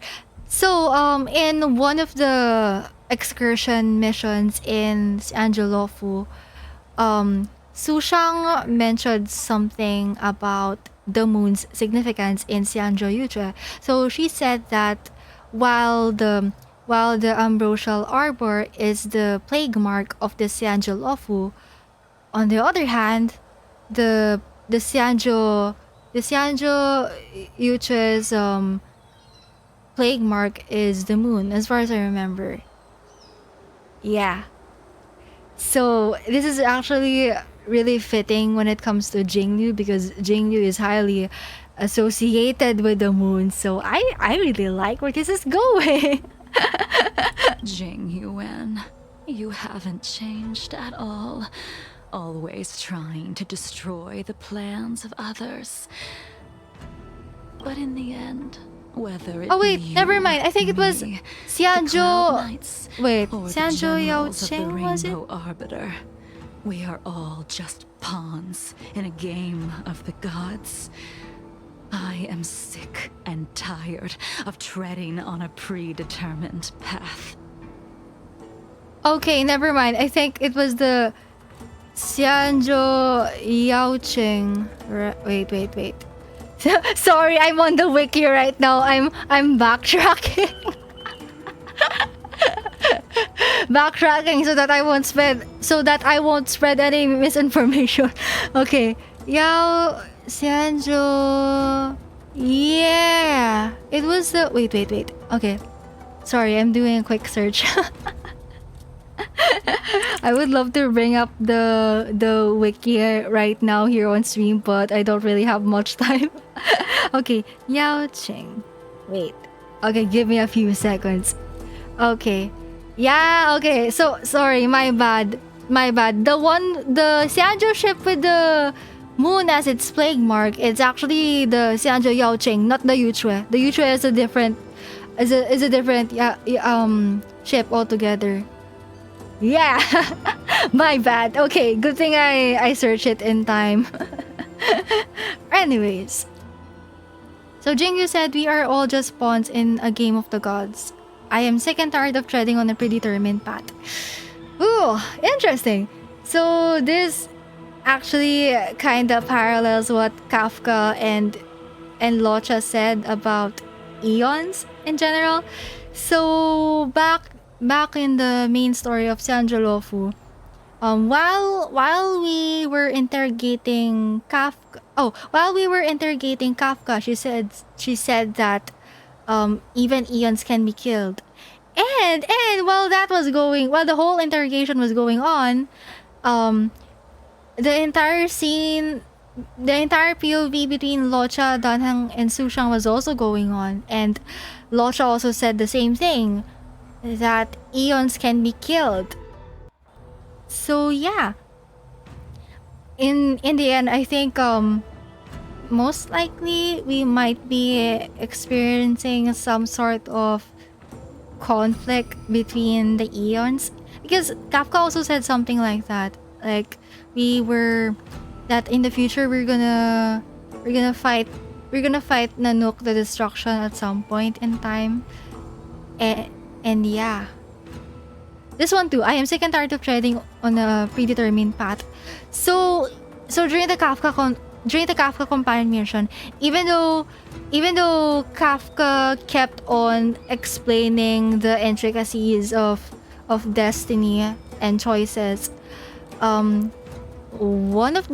think there were one or two, or yeah, at least one or two routes that show that Kafka doesn't really prefer predetermined paths. it's as far as I remember, she actually admires the way that the Trailblazer defies the predetermined fate or such. Yeah, something like that. No matter. I will deviate if you insist. But this does not change how things will end. Ultimately, I will stand on the side of victory. Then I shall see this gamble through. Wait. Jingliu, before you leave, you still owe me my due. Okay, it's confirmed. It's confirmed. It's yeah, he's owing Jingliu. I have tried. Besides inflicting more wounds on your body, there is nothing else I can do for you. The immortality that you possess is not something that can be dealt with so easily. I am sure Destiny's slave already told you that the swords of mortals are incapable of killing someone with the flesh of an emanator. Okay, so she's familiar. So she's familiar with Elio. Interesting. Okay, the dots are kind of connecting there. Okay, I'm sure Elio already told you that the swords of mortals are incapable of killing someone with the flesh of an emanator. He did. But you still owe me the attempt.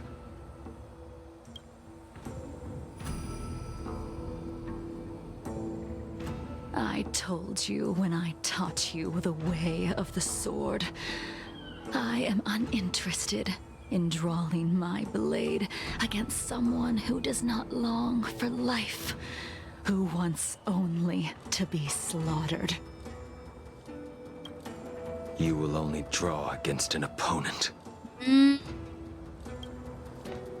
Jingliu, allow me to repay you for your teachings. Oh my god, wait. This kind of parallels Jingwan's line in one of the trailers. So, in one of the flashback cutscenes in one of the trailers, Jingwan fought Jingliu when Jingliu was in the verge of attacking Xianzhulofu while she was being affected by the Mars-struck condition, and in the end, when Jingyuan was about to deal his final blow, he said something like, what was it again? I repay the gift of your teachings with this strike, something like that. I think I just messed up the order of the words there, but yeah, that's basically the gist of what he said. Oh, your gift of instruction, I repay you with this strike. Yeah, I think that was the one. Yeah, that was the line. Savor the moment. I will deliver you a brief moment of death. Oh, cutscene. We were here once, 700 years ago. Ooh. Laughing, sparring, and thinking about the future. Ooh. Their faces still linger before my eyes. Oh. Like a bygone dream. Flashbacks. This is the one from the trailer. I thought those joyful days would flow indefinitely before us, like a Xianzhou. Oh! Lifetime. Wait, the Mirror Celeste trailer! Yet dreams will eventually fade like clouds from the sky. BAIHENG! Oh! Wait. A familiar feeling. Almost as if we've returned to my first sword lesson. Oh.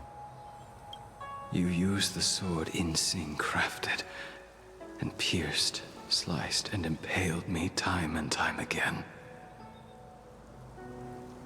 Okay, so this is also okay. Not only is this YINGXING's sword, but this is also like what I've said earlier, the sword in Jingliu's LIGHTCONE art. Okay, you used the sword YINGXING crafted and pierced, sliced, and impaled me time and time again. Oh my god.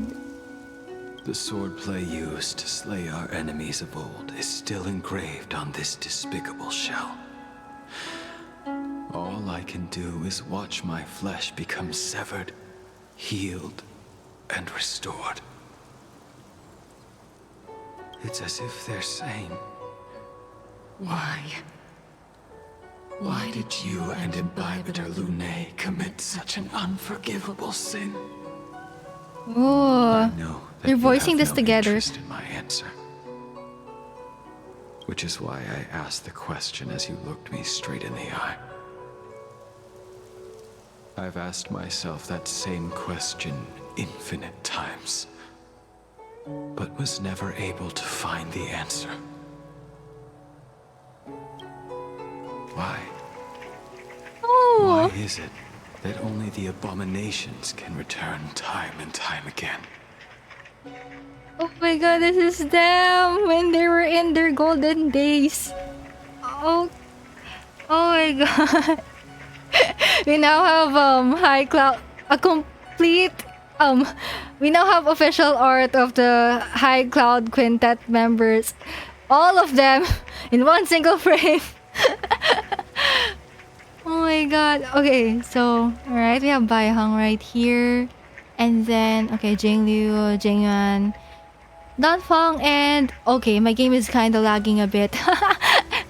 Okay, so okay, this one is YINGXING in his white hair glory. Okay, to be honest though, at first I thought that was his natural hair color, but it turns out that his hair is white because of old age.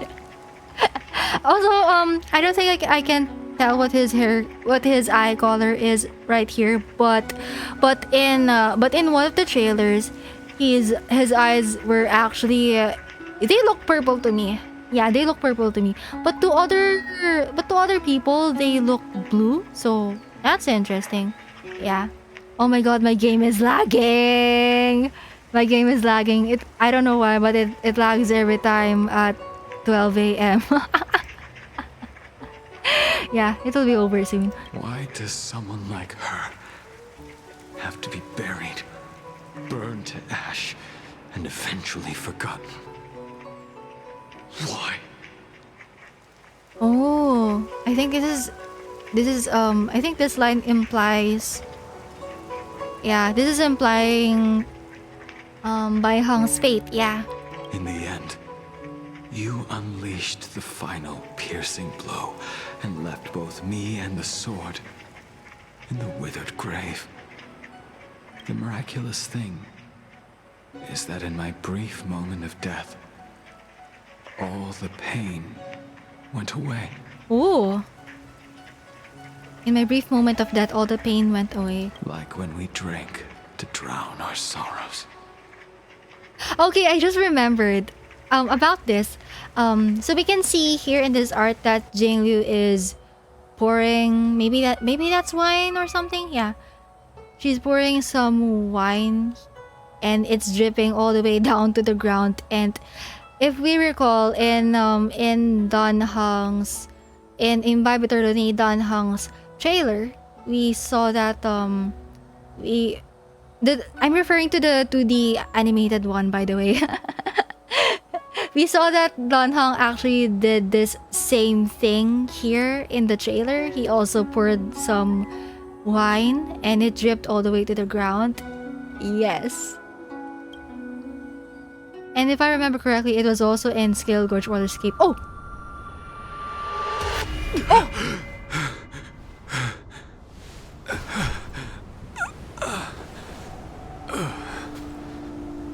Gosh, he scared me for a second there.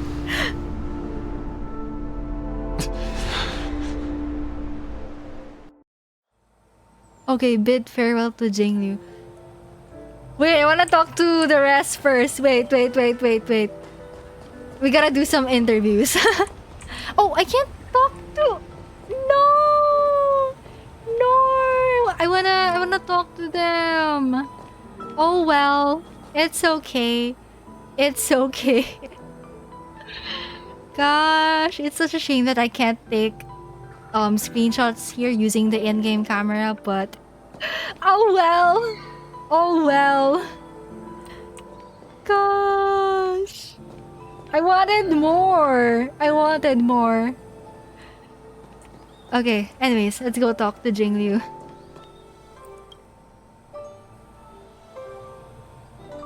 Imbibitor Lune, what do you plan on doing next?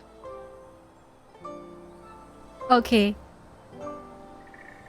I'm going to return to the Express. I haven't thought it through yet.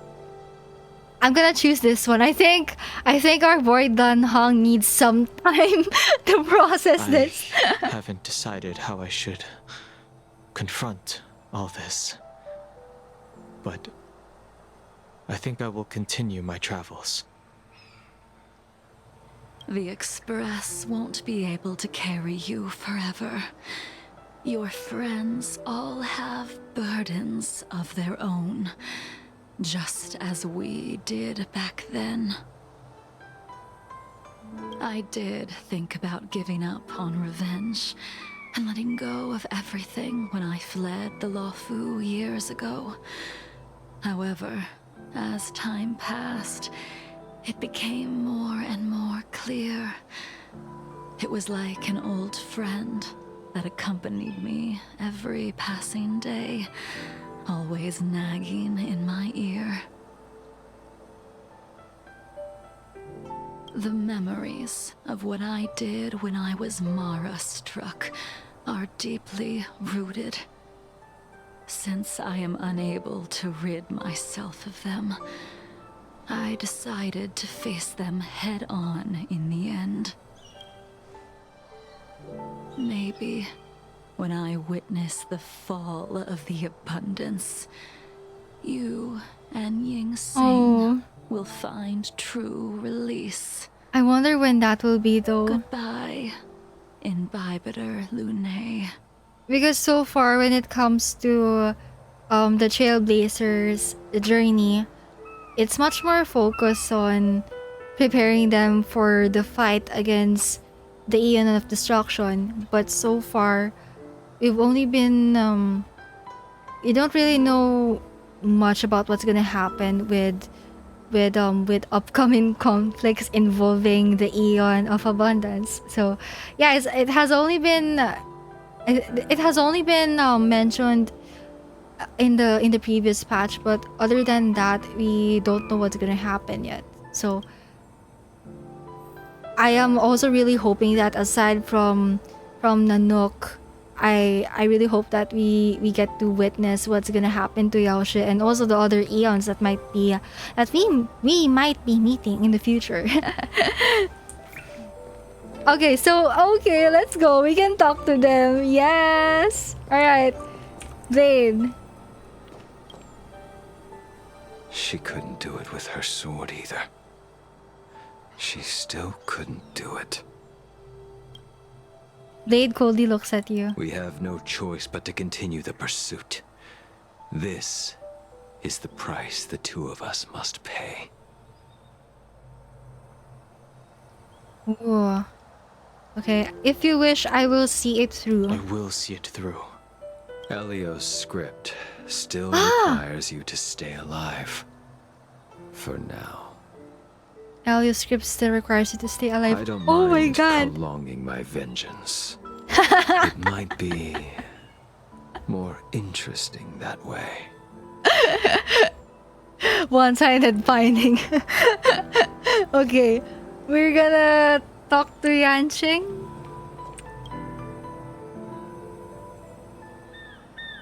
Dan Heng, the General wants me to forget about everything I saw today. He's just trying to protect you. I understand. These disputes are far too complicated for me right now. Swordplay is a lot simpler. I have some close friends of my own in the Cloud Knights. No! Will we fall out the way you guys did? No, don't think like that, Yanqing. You will have a great friendship. have to go. Goodbye for now, Dan Heng.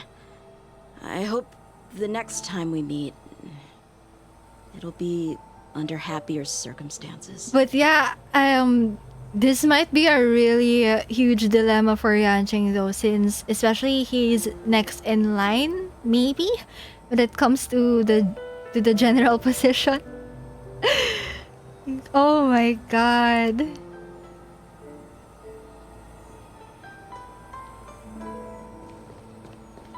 Okay, alright, last but not the least, we're gonna talk to Jingyuan himself.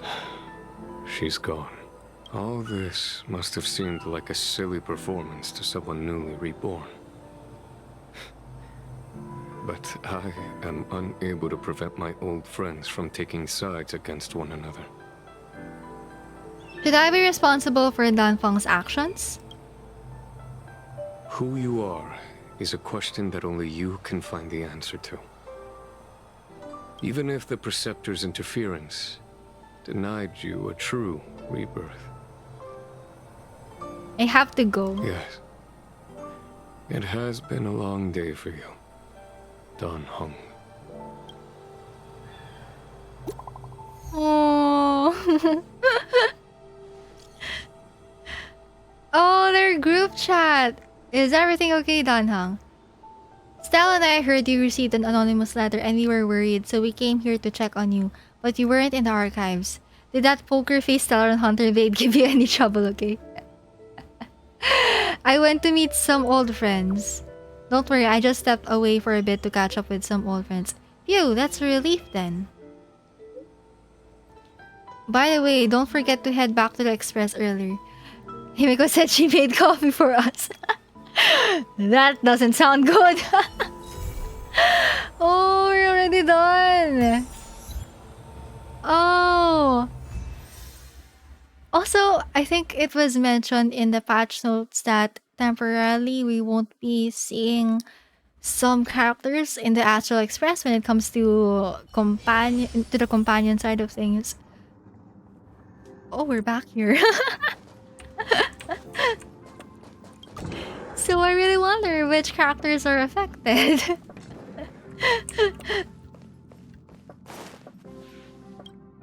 Oh, actually, by the way, I actually haven't done the Dan Heng Companion Mission yet, so Welcome to the Inner Astral. as much as I would love to do it right now, wait, how long is the Dan Heng Companion Mission? Welcome to a new Wait. episode of Inner Wait, how many hours have I been live? Wait, okay, so I have been live for 3 hours. Okay. Astral Peace broadcast. We are here to bring you the latest news from across Okay, the galaxy. wait a minute. Oh wait, the letter is still here? Transmissions from your Relo 6 have Wait. been detected. This could mean that there are Oh! still survivors on the icy planet. Note left by LUOCHA. Vanguards have warned the Oh my god, can the radio please stop? Oh my god. Okay, okay, I think we'll have to deal with the radio background. The radio background audio from this game while I read this. But I do hope we get to keep this note though, so... It has been confirmed. Okay, I'll try my best to read this. Are responsible for Note the left by salvation. LUOCHA. Dear Nameless, having to deliver this letter instead of bidding you farewell in person on the Express leaves me with a sense of regret. Let's take a closer look. I've heard of your noble deeds in the Sanjalofu and had the pleasure of getting to know such intriguing a friend as Dan Heng. Told us that This journey through the meandering Seattle has allowed each of us, including those on the Astral Express, to find what we were seeking. A remarkable and fulfilling conclusion that is truly incredible. Now I must continue on to the next station of my destiny. Can the radio please stop? message that the signals contain states that the natives of the planet Okay. have survived the catastrophe that happened many amber eras ago, and recently received help from a group known as the Nameless. Okay, in accordance with the customs of my homeland, it is customary to leave behind some tokens at the places one visits as a way to express gratitude to those who have aided in stepping onto unfamiliar ground and to wish for smooth travels ahead. possible. Thus, enclosed with this letter is a small token of appreciation. Please accept it with my sincere regards. May our paths cross once more in the future. Warmest regards, LUOCHA. Members from the vanguards have asked the IPC to alert the residents that there are signs of an outbreak of a malignant silicone-eating Okay, bacteria. I think this letter highly implies that we'll be seeing LUOCHA again in the future. I don't think his story has ended yet. We still need to know what his role in the grander scheme of things is, and we still don't know what's inside the coffin, so... Okay. 5 green jade elixir? Huh? In this Wait. bacteria will generate a membrane Where can I that is see highly that? corrosive. Where can I see the high grade elixir? Oh, okay, so it's a consumable. Upon use, immediately causes all allies to lose HP equal to 5% of their max HP, and increases their technique damage by 100% for the next battle. Oh well, okay, this beverage is rich and refreshing with a uniquely wild and almost crude taste that impresses even connoisseurs outside of the Xianzhou. However, there is much debate among consumers about the exact combination of the 5 grains. In our Thalassa Crystal Palace distillery, the so-called 5 grains are diatomaceous earth, saltwood, verdant, velvet, little salt blossom, and shipwreck grass. Okay, interesting. What an interesting choice for a gift. When not handled Wait, can you properly, still this access type the of letter bacteria though? can pose a serious hazard to health Oh, and safety. I don't think we can access the letter The IPC anymore. calls upon the leaders Oh of well, mechanical life forms in I really, 653 yeah, to take action to it didn't contain get the bacteria added to the and inventory. safeguard public health. Oh well, at The least we got to spokesperson of read the it. armed archaeologists under the Intelligentsia Guild stated in a recent Yeah. press conference that a squad dispatched to help So maybe we won't be seeing LUOCHA for the time being here on the Astral Express. Okay, just a quick little tip for you all. If ever that's the case, I highly advise you to talk to LUOCHA in the Astral Express before you do the Jingliu Companion Mission, because sometimes he does have some interesting voice lines. So one of his companion voice lines talks about the Stellaron.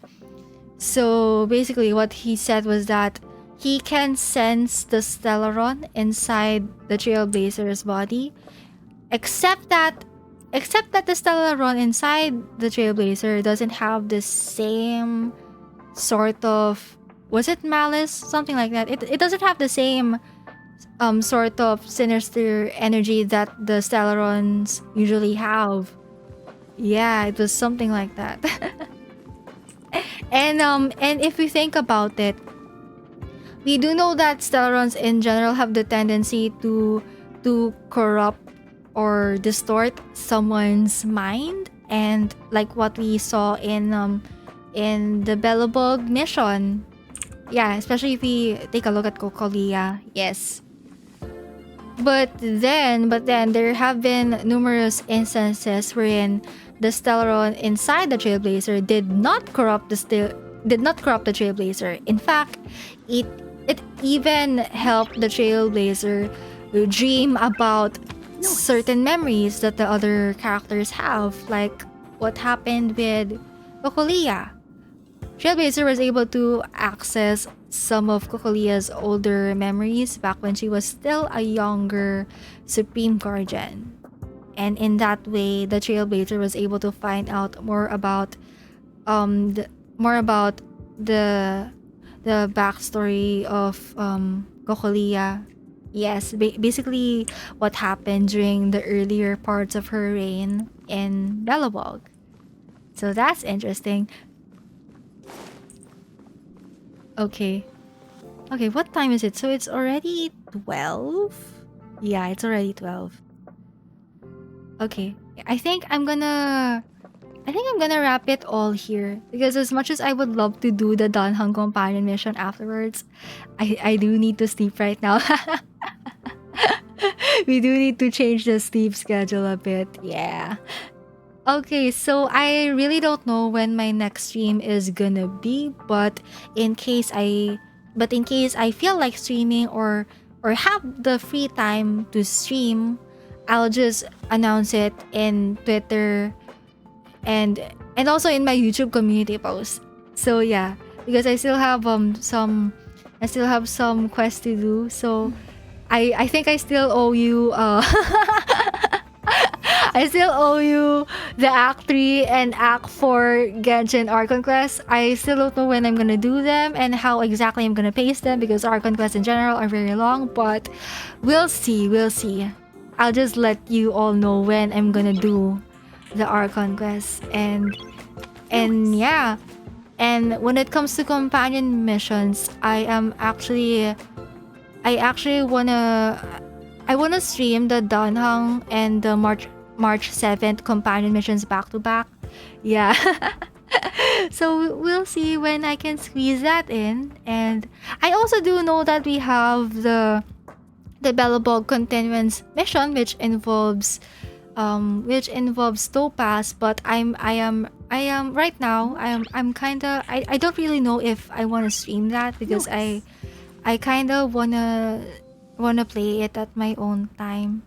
So basically what I'm trying to say is that I'll for the future of my channels I will mainly be streaming only permanent content for both Genshin and Honkai Star Rail, and aside from that my main priority will be Genshin Archon Quest because not gonna lie, it's kind of tricky to balance the amount of streams for both Genshin and Honkai Star Rail. so yeah, I'll just let you know what my next streams will be and when they will be. But for now, let me just do some plugins before we go. Okay, so as usual, exclamation point socials. In case you're interested to find out more about myself, I have a YouTube wherein I post all of my VODs, and I also have a Twitter wherein I usually hang out. I also have Tumblr. It's inactive, but it's there. And when it comes to YouTube, I have a separate playlist for all my Honkai Star Rail VODs. Oh my god, the link is working. Yeah, the link is working. Yes. So aside from the general Honkai Star Rail playlist, I also made some separate playlists for the Trailblaze missions, companion missions. Yes. So in case you prefer watching my Honkai Star Rail VODs from those specific kinds of VODs, you are free to watch them there anytime. And oh yeah, by the way, I forgot to explain. I did already finish the Tengyun centric Sianjolofu Trailblaze mission. However, I decided not to stream it. I do have a recording of it though, but I don't think I'll post it though. Because to be honest, I how do I say this respectfully? Basically, okay, in general, I will just say that I think that Tengyun centric Trailblaze mission could have had more impact if it weren't for some of the gaps in the overall execution of the Sianjolofu main story. But yeah, but that discussion will be for another time. I would love to elaborate on it more though in the future. But yeah, that is basically my thoughts behind the Sianjolofu main story. But yeah, the good thing is that this Jingliu Companion Mission, in a way, it kind of answered some of the questions that we've been having for a long time now when it comes to the High Cloud Quintet. But nonetheless, there are still a lot of questions left unanswered. So yeah, it will still take me a long time to piece the information together. Oh wait, actually, You know what? You know what? I kind of want to see Jingliu's character stories. Okay, wait. I did level her all the way up to 70, but since she isn't on level 80 yet, we still have yet to unlock this one. So, wait. Yeah, actually, okay. Actually, I wanna read this before we go. Yeah, I kind of don't want to end the stream just yet. Okay, sure, we'll read this. Okay. Alright, character details for Jingliu.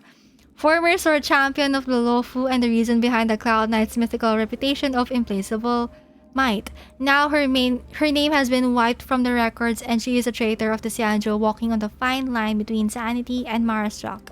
So, actually, Yukong also has a voice line that mentioned that Jingliu's name has been wiped out from the records. Yes.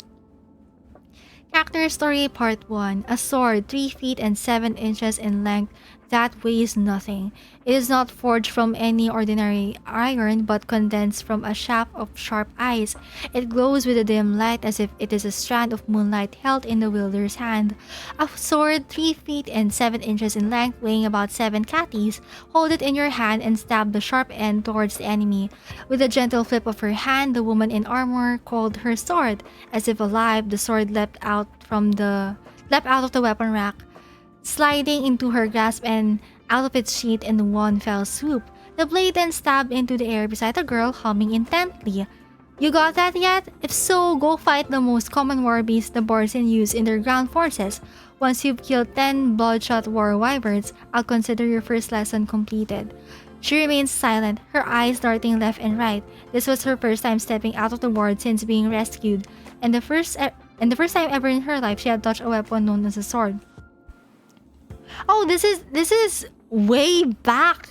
This goes a long way back then. Okay, I have dismissed the healers and helpers. They won't come to you without my orders. The calamity in Songchang left few survivors. I don't know what you've been through before the rescue arrived, but I don't want to see you wallow in past horrors like this for the rest of your life. It's okay if you don't want to talk. You can speak with this.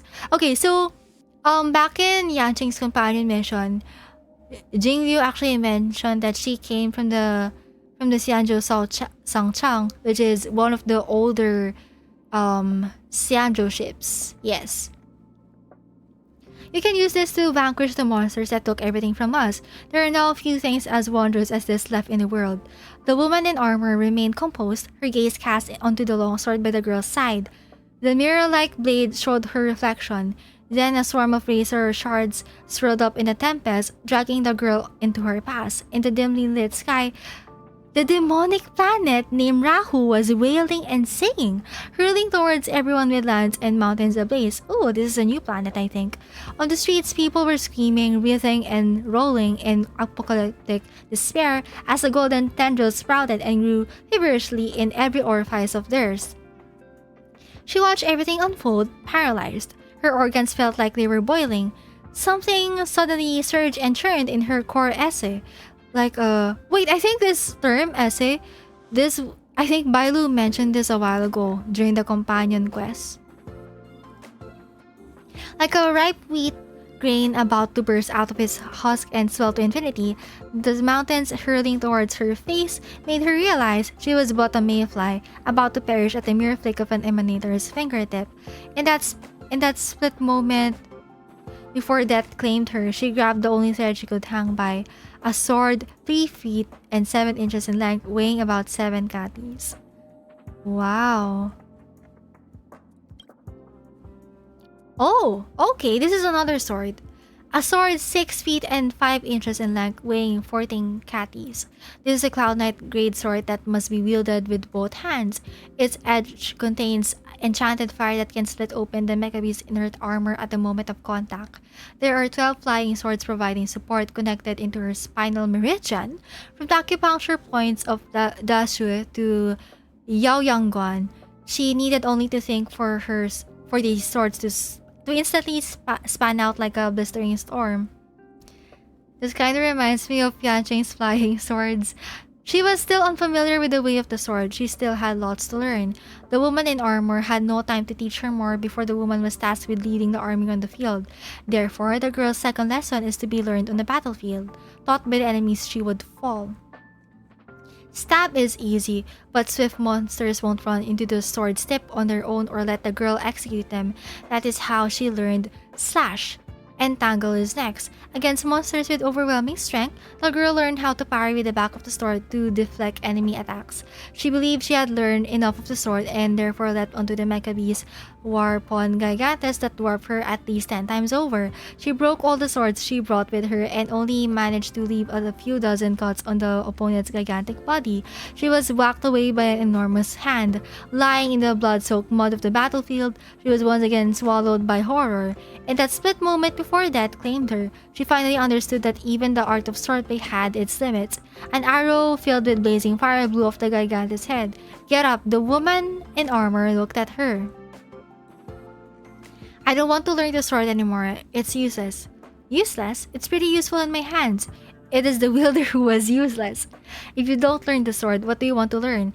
The alchemical arrows on the pilot's starships? The blazing fire flung by divine crossbows? Or the artillery of the zooming Xianzhou? Such instruments would also be enough to destroy that demonic planet. You want to learn about them? Fine. Those things can kill the enemy even from beyond visual range. I just don't understand why you insist on teaching me the sword. From the general to the smallest pawn, every Cloud Knight starts by learning the sword.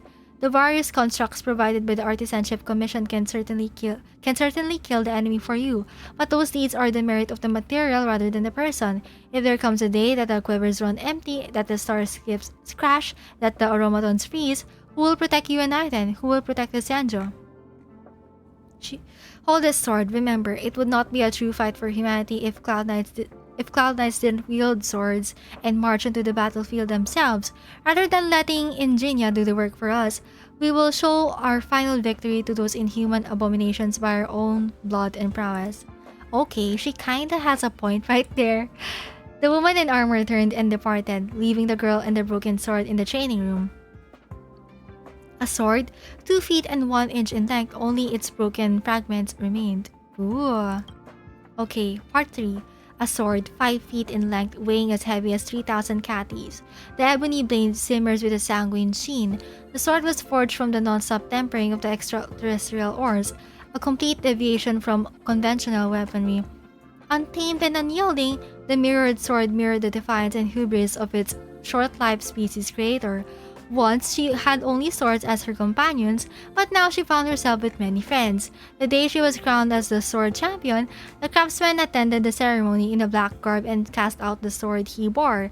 The sword sank deep into the ground, leaving only its hilt above the soil. All attendees were shocked. Only the sword champion and the lawful Cloud Knights can tap into the full potential of the sword I have crafted. He gave a toothy grin. Okay, I think... Wait. Is this... Yeah, I think this is YINGXING's line. The High Elder of the Lawful, as haughty and detached as the high moon in the sky, felt an irresistible temptation to duel with her upon witnessing her peerless martial prowess with just one simple glance. The spear and the sword sparred for many years without a conclusion, until she cleaved ocean tides in twain with a single slash in the Dragon Fist Rainhole, and finally won the High Elder's concession. A well-traveled nameless who had flown across the cosmos had steered vessels for her, bringing divine nectar from the other side of the universe to share with her, and gazed upon the scintillating stars by her side. Okay, maybe I think this is BAIHENG. Yeah, because in one of the... You know how the assignments... They sometimes have some short, I wouldn't say lore to them, but there are some short texts in the assignments. And one of the assignment texts is actually from BAIHENG, and she was referred to as a nameless. So, yeah. Okay, and about this divine nectar, I think this is pertaining to wine because Jingliu also has a line that mentioned how she would often do some wine tasting with BAIHENG. Yeah, you know what? Let's take a look at that after this. I will cut down even the stars in the sky. She still vaguely remembers the boast she made in moments of inebriation, that burning planet rushing towards her in childhood memories, that horrible nightmare that wouldn't let her go. Those scenes are no longer so terrifying. This is the first time she understands what wanting to live means in all her years of wielding a sword. Before this moment, she was simply someone ready to die. And there was her student. This is Yuan. She recalled the first time they met. This young but devious child had asked the same questions as she did. Master, why do you insist on wielding a sword? There are thousands of weapons out there that can kill an enemy. If you want to destroy that planet, the Zhuming can probably do it with its artillery. This is like asking a poet why they wrote poems. There are many ways to express oneself, but this is the only way for me. Now he has also become a shining star amongst the cloud knights. She doesn't have a master anymore. The woman in armor perished on the battlefield and can instruct her no longer, nor does she need a master anymore. She knows everything there is to know about swords. They are a part of her body. They are the intake and release of her breath as she walks and sleeps. People call her the transcendent Flash, the pinnacle of sword masters, a once in 10 millennia hero. However, she knows that her sword is still not enough to cut down the star in the sky. Even if she is holding the greatest sword in all the Xianzhou, a sword 5 feet in length, weighing as heavy as 3,000 catties, the ebony blade simmers with a sanguine sheen. Ooh.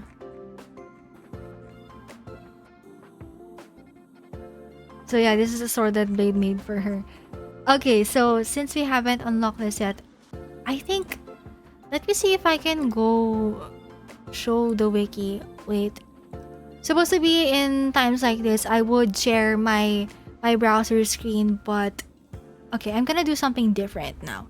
So, let me just go check from the sidelines whether or not Jingliu's lore is already up on the wiki. Because sometimes when a character is fully released, all of the character stories aren't released yet. Sometimes. Okay, let me see. Okay, so character story part. Oh.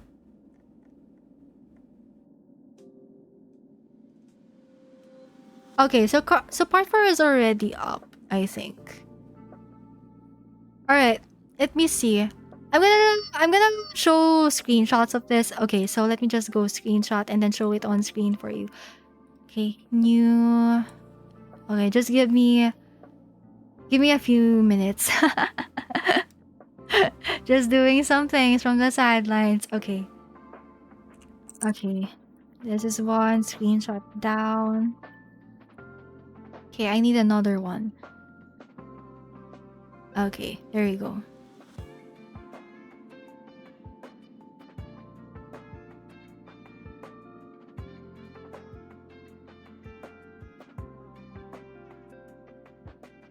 Okay.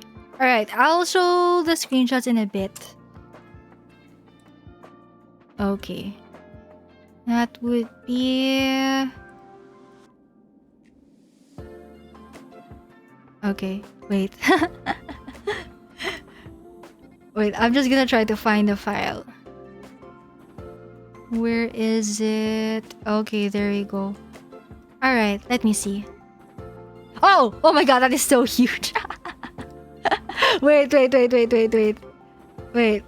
Let me resize this. Wait, what? Wait.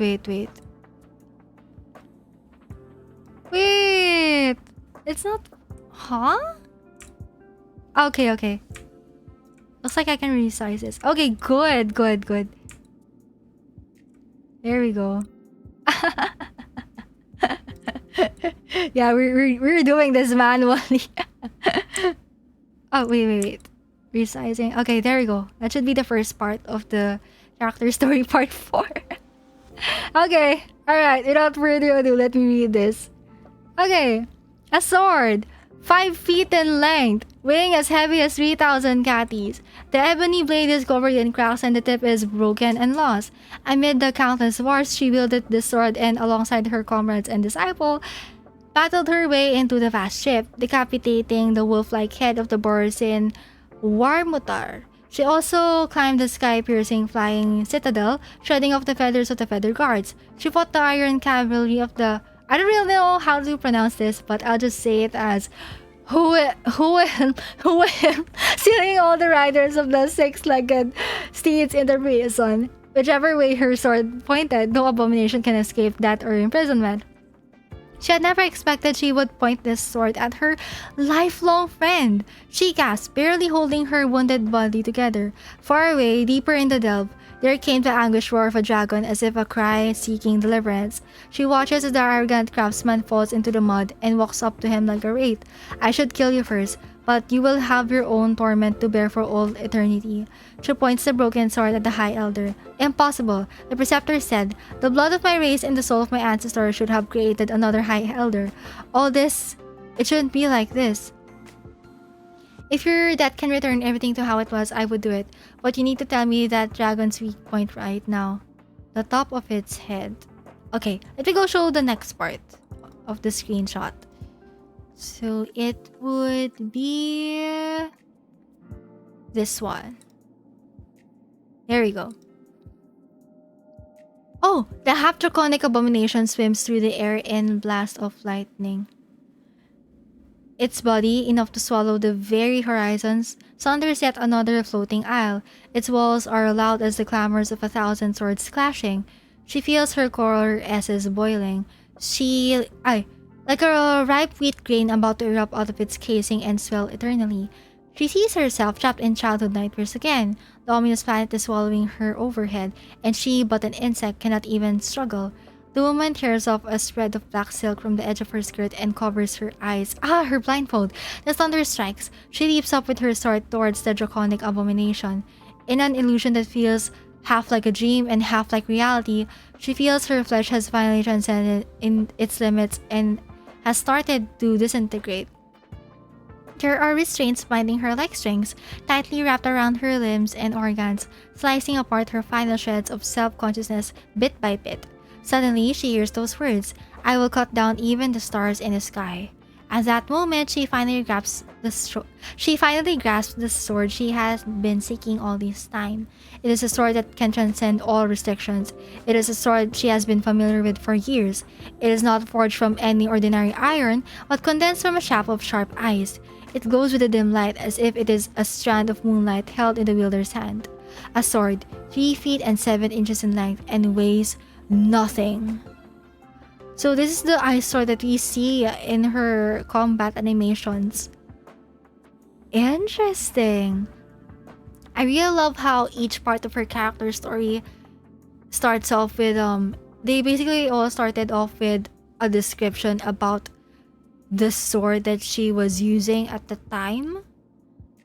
And yeah, I really love that kind of style. So yeah, that would be it for Jingliu's character stories. Okay, let me just see if I can glimpse through some of her voice lines real quick. Okay.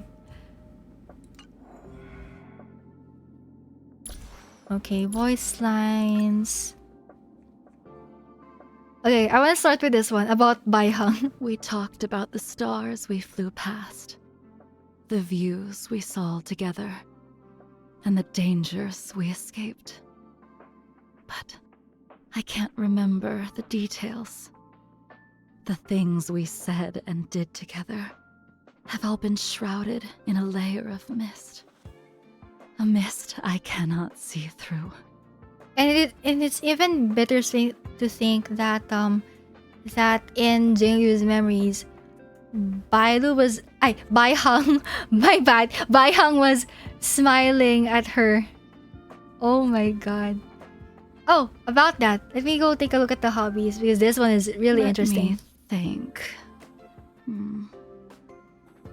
In the beginning, most of my time was spent on swordsmanship and defeating my enemies. Later, I found myself indulging in all manner of wines that BAIHENG brought to me from different planets. There we go with the wine tasting. And now, watching my enemies suffer has become my newfound passion. Strange pastimes, no? So basically, she likes fighting, wine tasting, and more fighting. Okay, I want to see what she has to say about the other characters. I wouldn't say he's a natural swordmaster. But being gifted shouldn't be a determining factor when choosing an apprentice. Mentors who place importance on natural talent either lack the skills to teach or seek to take credit for their apprentice's easy success. Fame, background, none of those matter. I will teach my techniques to anyone willing to put their heart into them. Ooh, interesting. Okay, so that was about Jingwan. Now let's go take a look what she has to say about Blade. I put him under great pain and suffering when I taught him. On the day his skills are perfected, he vows to return the favor. I look forward to it. To take the throne, the High Elder of the Vidyadhara needs to pass a series of trials, during which their physical features slowly transform to resemble that of their predecessors. I see that loss of identity as a curse rather than a gift. He managed to break free eventually, but should have done it in a different way. About BAIHENG. We talked about the stars we flew past, the views we saw together. Oh, I already saw that one. Fledgling, but I see great About potential. YUAN. Still, one cannot truly understand swordsmanship without sustaining injury and drawing blood in the thick of battle. So in one of Jingliu's trailers, the 2D animated one, basically YUAN kept asking her why she tread on the path of the sword, and at the very end, Jingliu revealed that she tread on this path so that she can vanquish her enemies. Yeah. He About is LUOCHA. just like me. There is a hole in his heart. No matter what he does to fill it, the hole remains. The harder he tries, the more exhausted he becomes. That is so ominous. I really hope we learn more about LUOCHA soon because, to be honest, most of his character stories and as well as the LIGHTCONEs that are related to him, they're all very vague. Yeah. So Honkai Star Rail character stories tend to have this. Okay, sure. There are some character stories that are really direct when it comes to explaining a character's backstory, but at the same time, there are a lot of character stories that are left vague on purpose. I don't really, at the moment, I don't really know if that's a strength or a weakness, but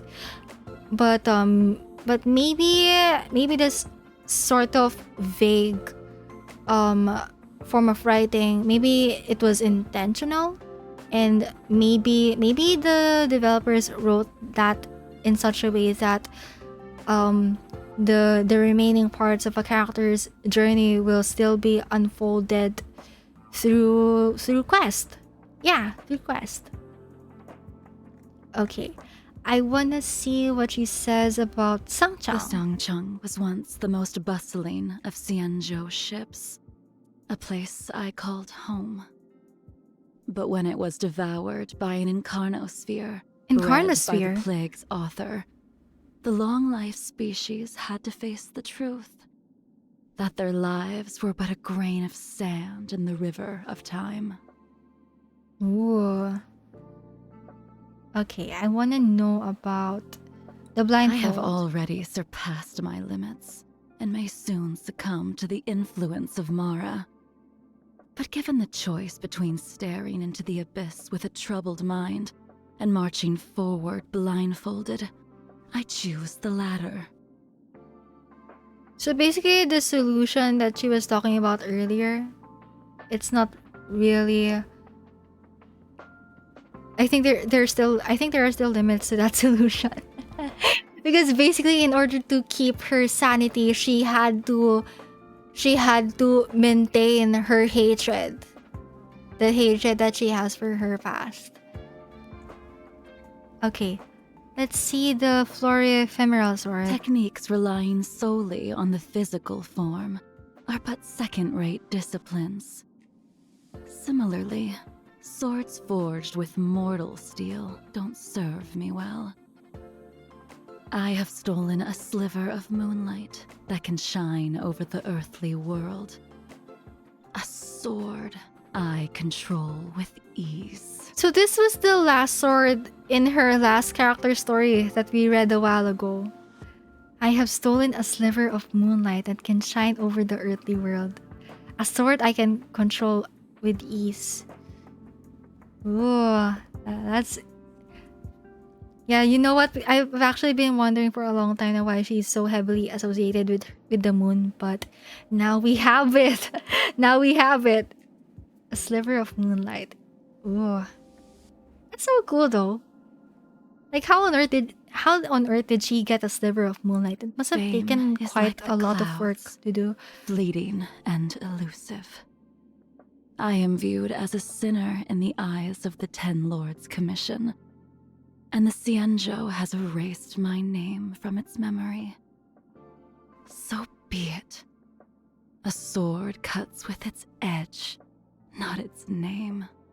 So yeah, it has been mentioned that the Xianzhou has erased records about Jingliu.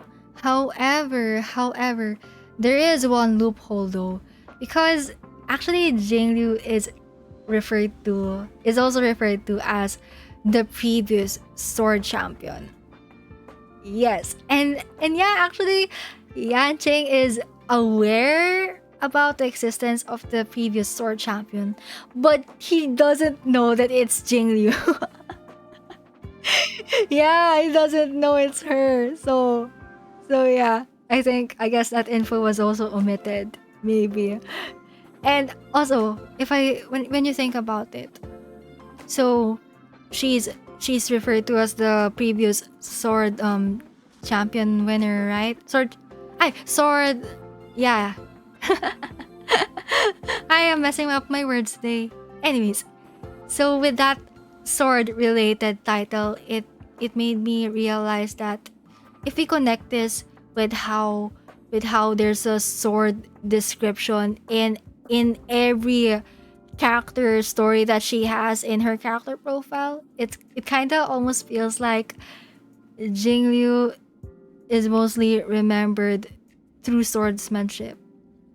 And at the same time, Jingliu also looks at swordsmanship as one of the core parts of her identity, because a while ago during her companion mission, she said that if I were to paraphrase this, she said that if you take away her sword or her hatred, she's basically not alive anymore.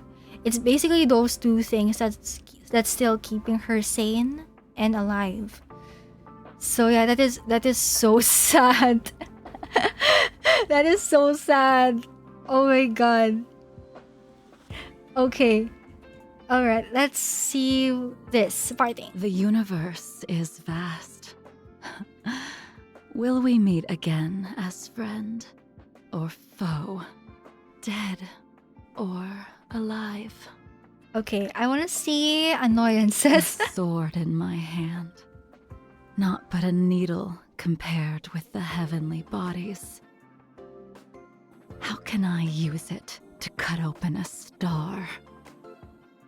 Okay, so I really don't know at the moment what the star is referring to, like what I've said earlier, but this could either be a literal star or a stellaron, or maybe even Blade himself, because just correct me if I'm wrong, but the name YINGXING, it is related, its meaning is related to the stars, right? I'm not really sure, so feel free to correct me on that if you can. Okay, so let's see this. I too once drew the gaze of an eon, The only difference was, it was a path I chose for myself. Through the deep recesses of the Ten Lords' Commission on the Shuling, through the Gate of Wonders, and onto a path of redemption. Actually, I really want to know more about the Ten Lords Commission because we don't really have a lot of info about them. But as far as I remember, they usually deal with the Marstruck. I couldn't really remember if they already start dealing with the Marstruck way before they fully become Marstruck. But yeah, in one of the trailers, we did see a scene wherein I think someone from the Ten Lords Commission was reporting Jingliu's Mara symptoms already to Jingyuan. Exalting Sanctum has seen little change in the past millennium. A little dull, I would say. However, Starskiff Haven has grown on me since it was rebuilt after the war.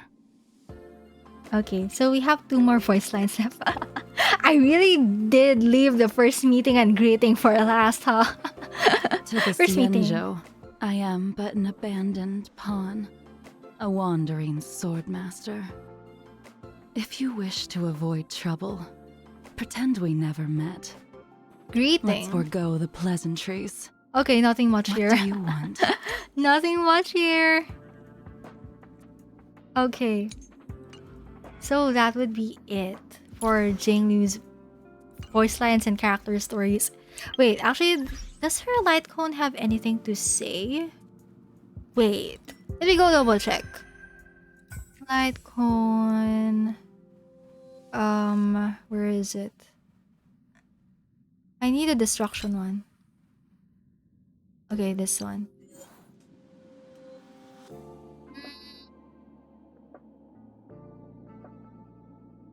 Okay, let me go read this. The blade shattered, plunging into the bone-chilling cold. All earthly instruments are mere futilities, their worth discernible with a single glance. What use do I have of swords? She holds no attachment, nor does her gaze accommodate anything within. From now on, I shall be my own sword. To transcend perceived precipices and achieve unprecedented breakthroughs, one must regard themselves as kindling to fuel their own fire. And she threw the blade that Blade made for her. Oh gosh, this is so...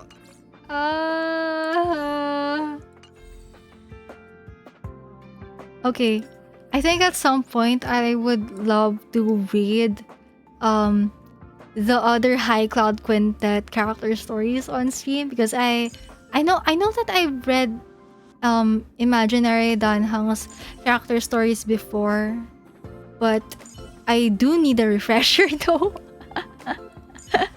Yeah, I really need a refresher. Okay. But for now, I'm just gonna try to...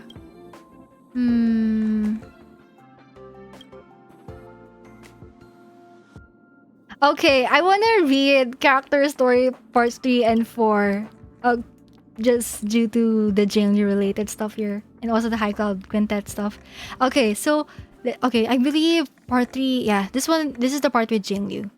The only thing he could sense was a splotch of crimson in his sight and the taste of iron in his mouth. His limbs were unresponsive. He must have died. The monster swallowed him again, but this time his enemy is not another person. The imposing armor stayed quiet. He was grappled and imprisoned within those pair of arms. The speaker was the woman with sunglasses. Listen, I can always kill you again, otherwise I can't bring you back. Her voice was very gentle, and even the monster inside his body stayed silent to listen to her. But I don't want to. The woman then leaned down and whispered in his ear. It was a deal he couldn't refuse. What do you people want? Is there anything more satisfying than seeing how the undying die? That's what he said. Maybe she's referring to YINGXING here. Because Jingliu did mention a while ago that yeah.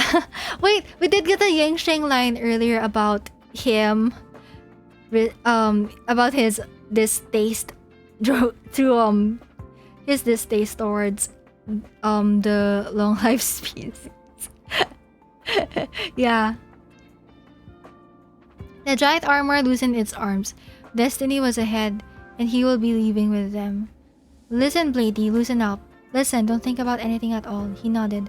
The woman walked to his side, smiling, yet he thought her smile looked very sad. Maybe someone left her before they could listen to everything she had to say, he thought. Okay, this one, character story part 4. He could no longer see anything. He remembered that decades ago he came to the Xianzhou with a merchant vessel and was impressed with the superb craftsmanship of this place. The young man was obsessed to the point of forgetting to eat or drink and spent his inspiration like he was running out of time. He forged hundreds of marvels, four of which were the most famous. The sword named Shard Sword was flawless in its make. Its inky body glimmered with a sheen of sanguine. Only the strongest swordsmaster on the Xianzhou could demonstrate the true meaning of this blade. The Foxian girl once loosened 3 arrows simultaneously with her recurve bow in a dire situation, while still continuing to navigate the starskip and laughing with the others.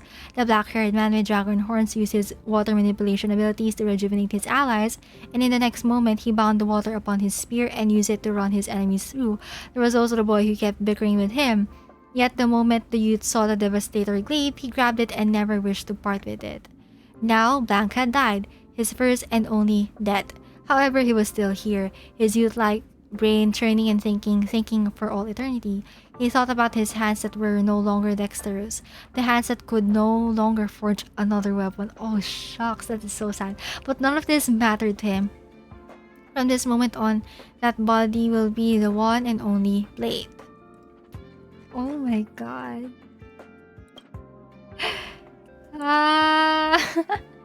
I think next time I will read JING and DAN HENG and BAILU's character stories. Okay, yeah. I think that would be it for now. Yeah. Oh my god, it's almost 4 hours. Okay, alright. So everyone, I would like to thank everyone who has lurked or chatted or watched this stream or VOD because I will also be posting this.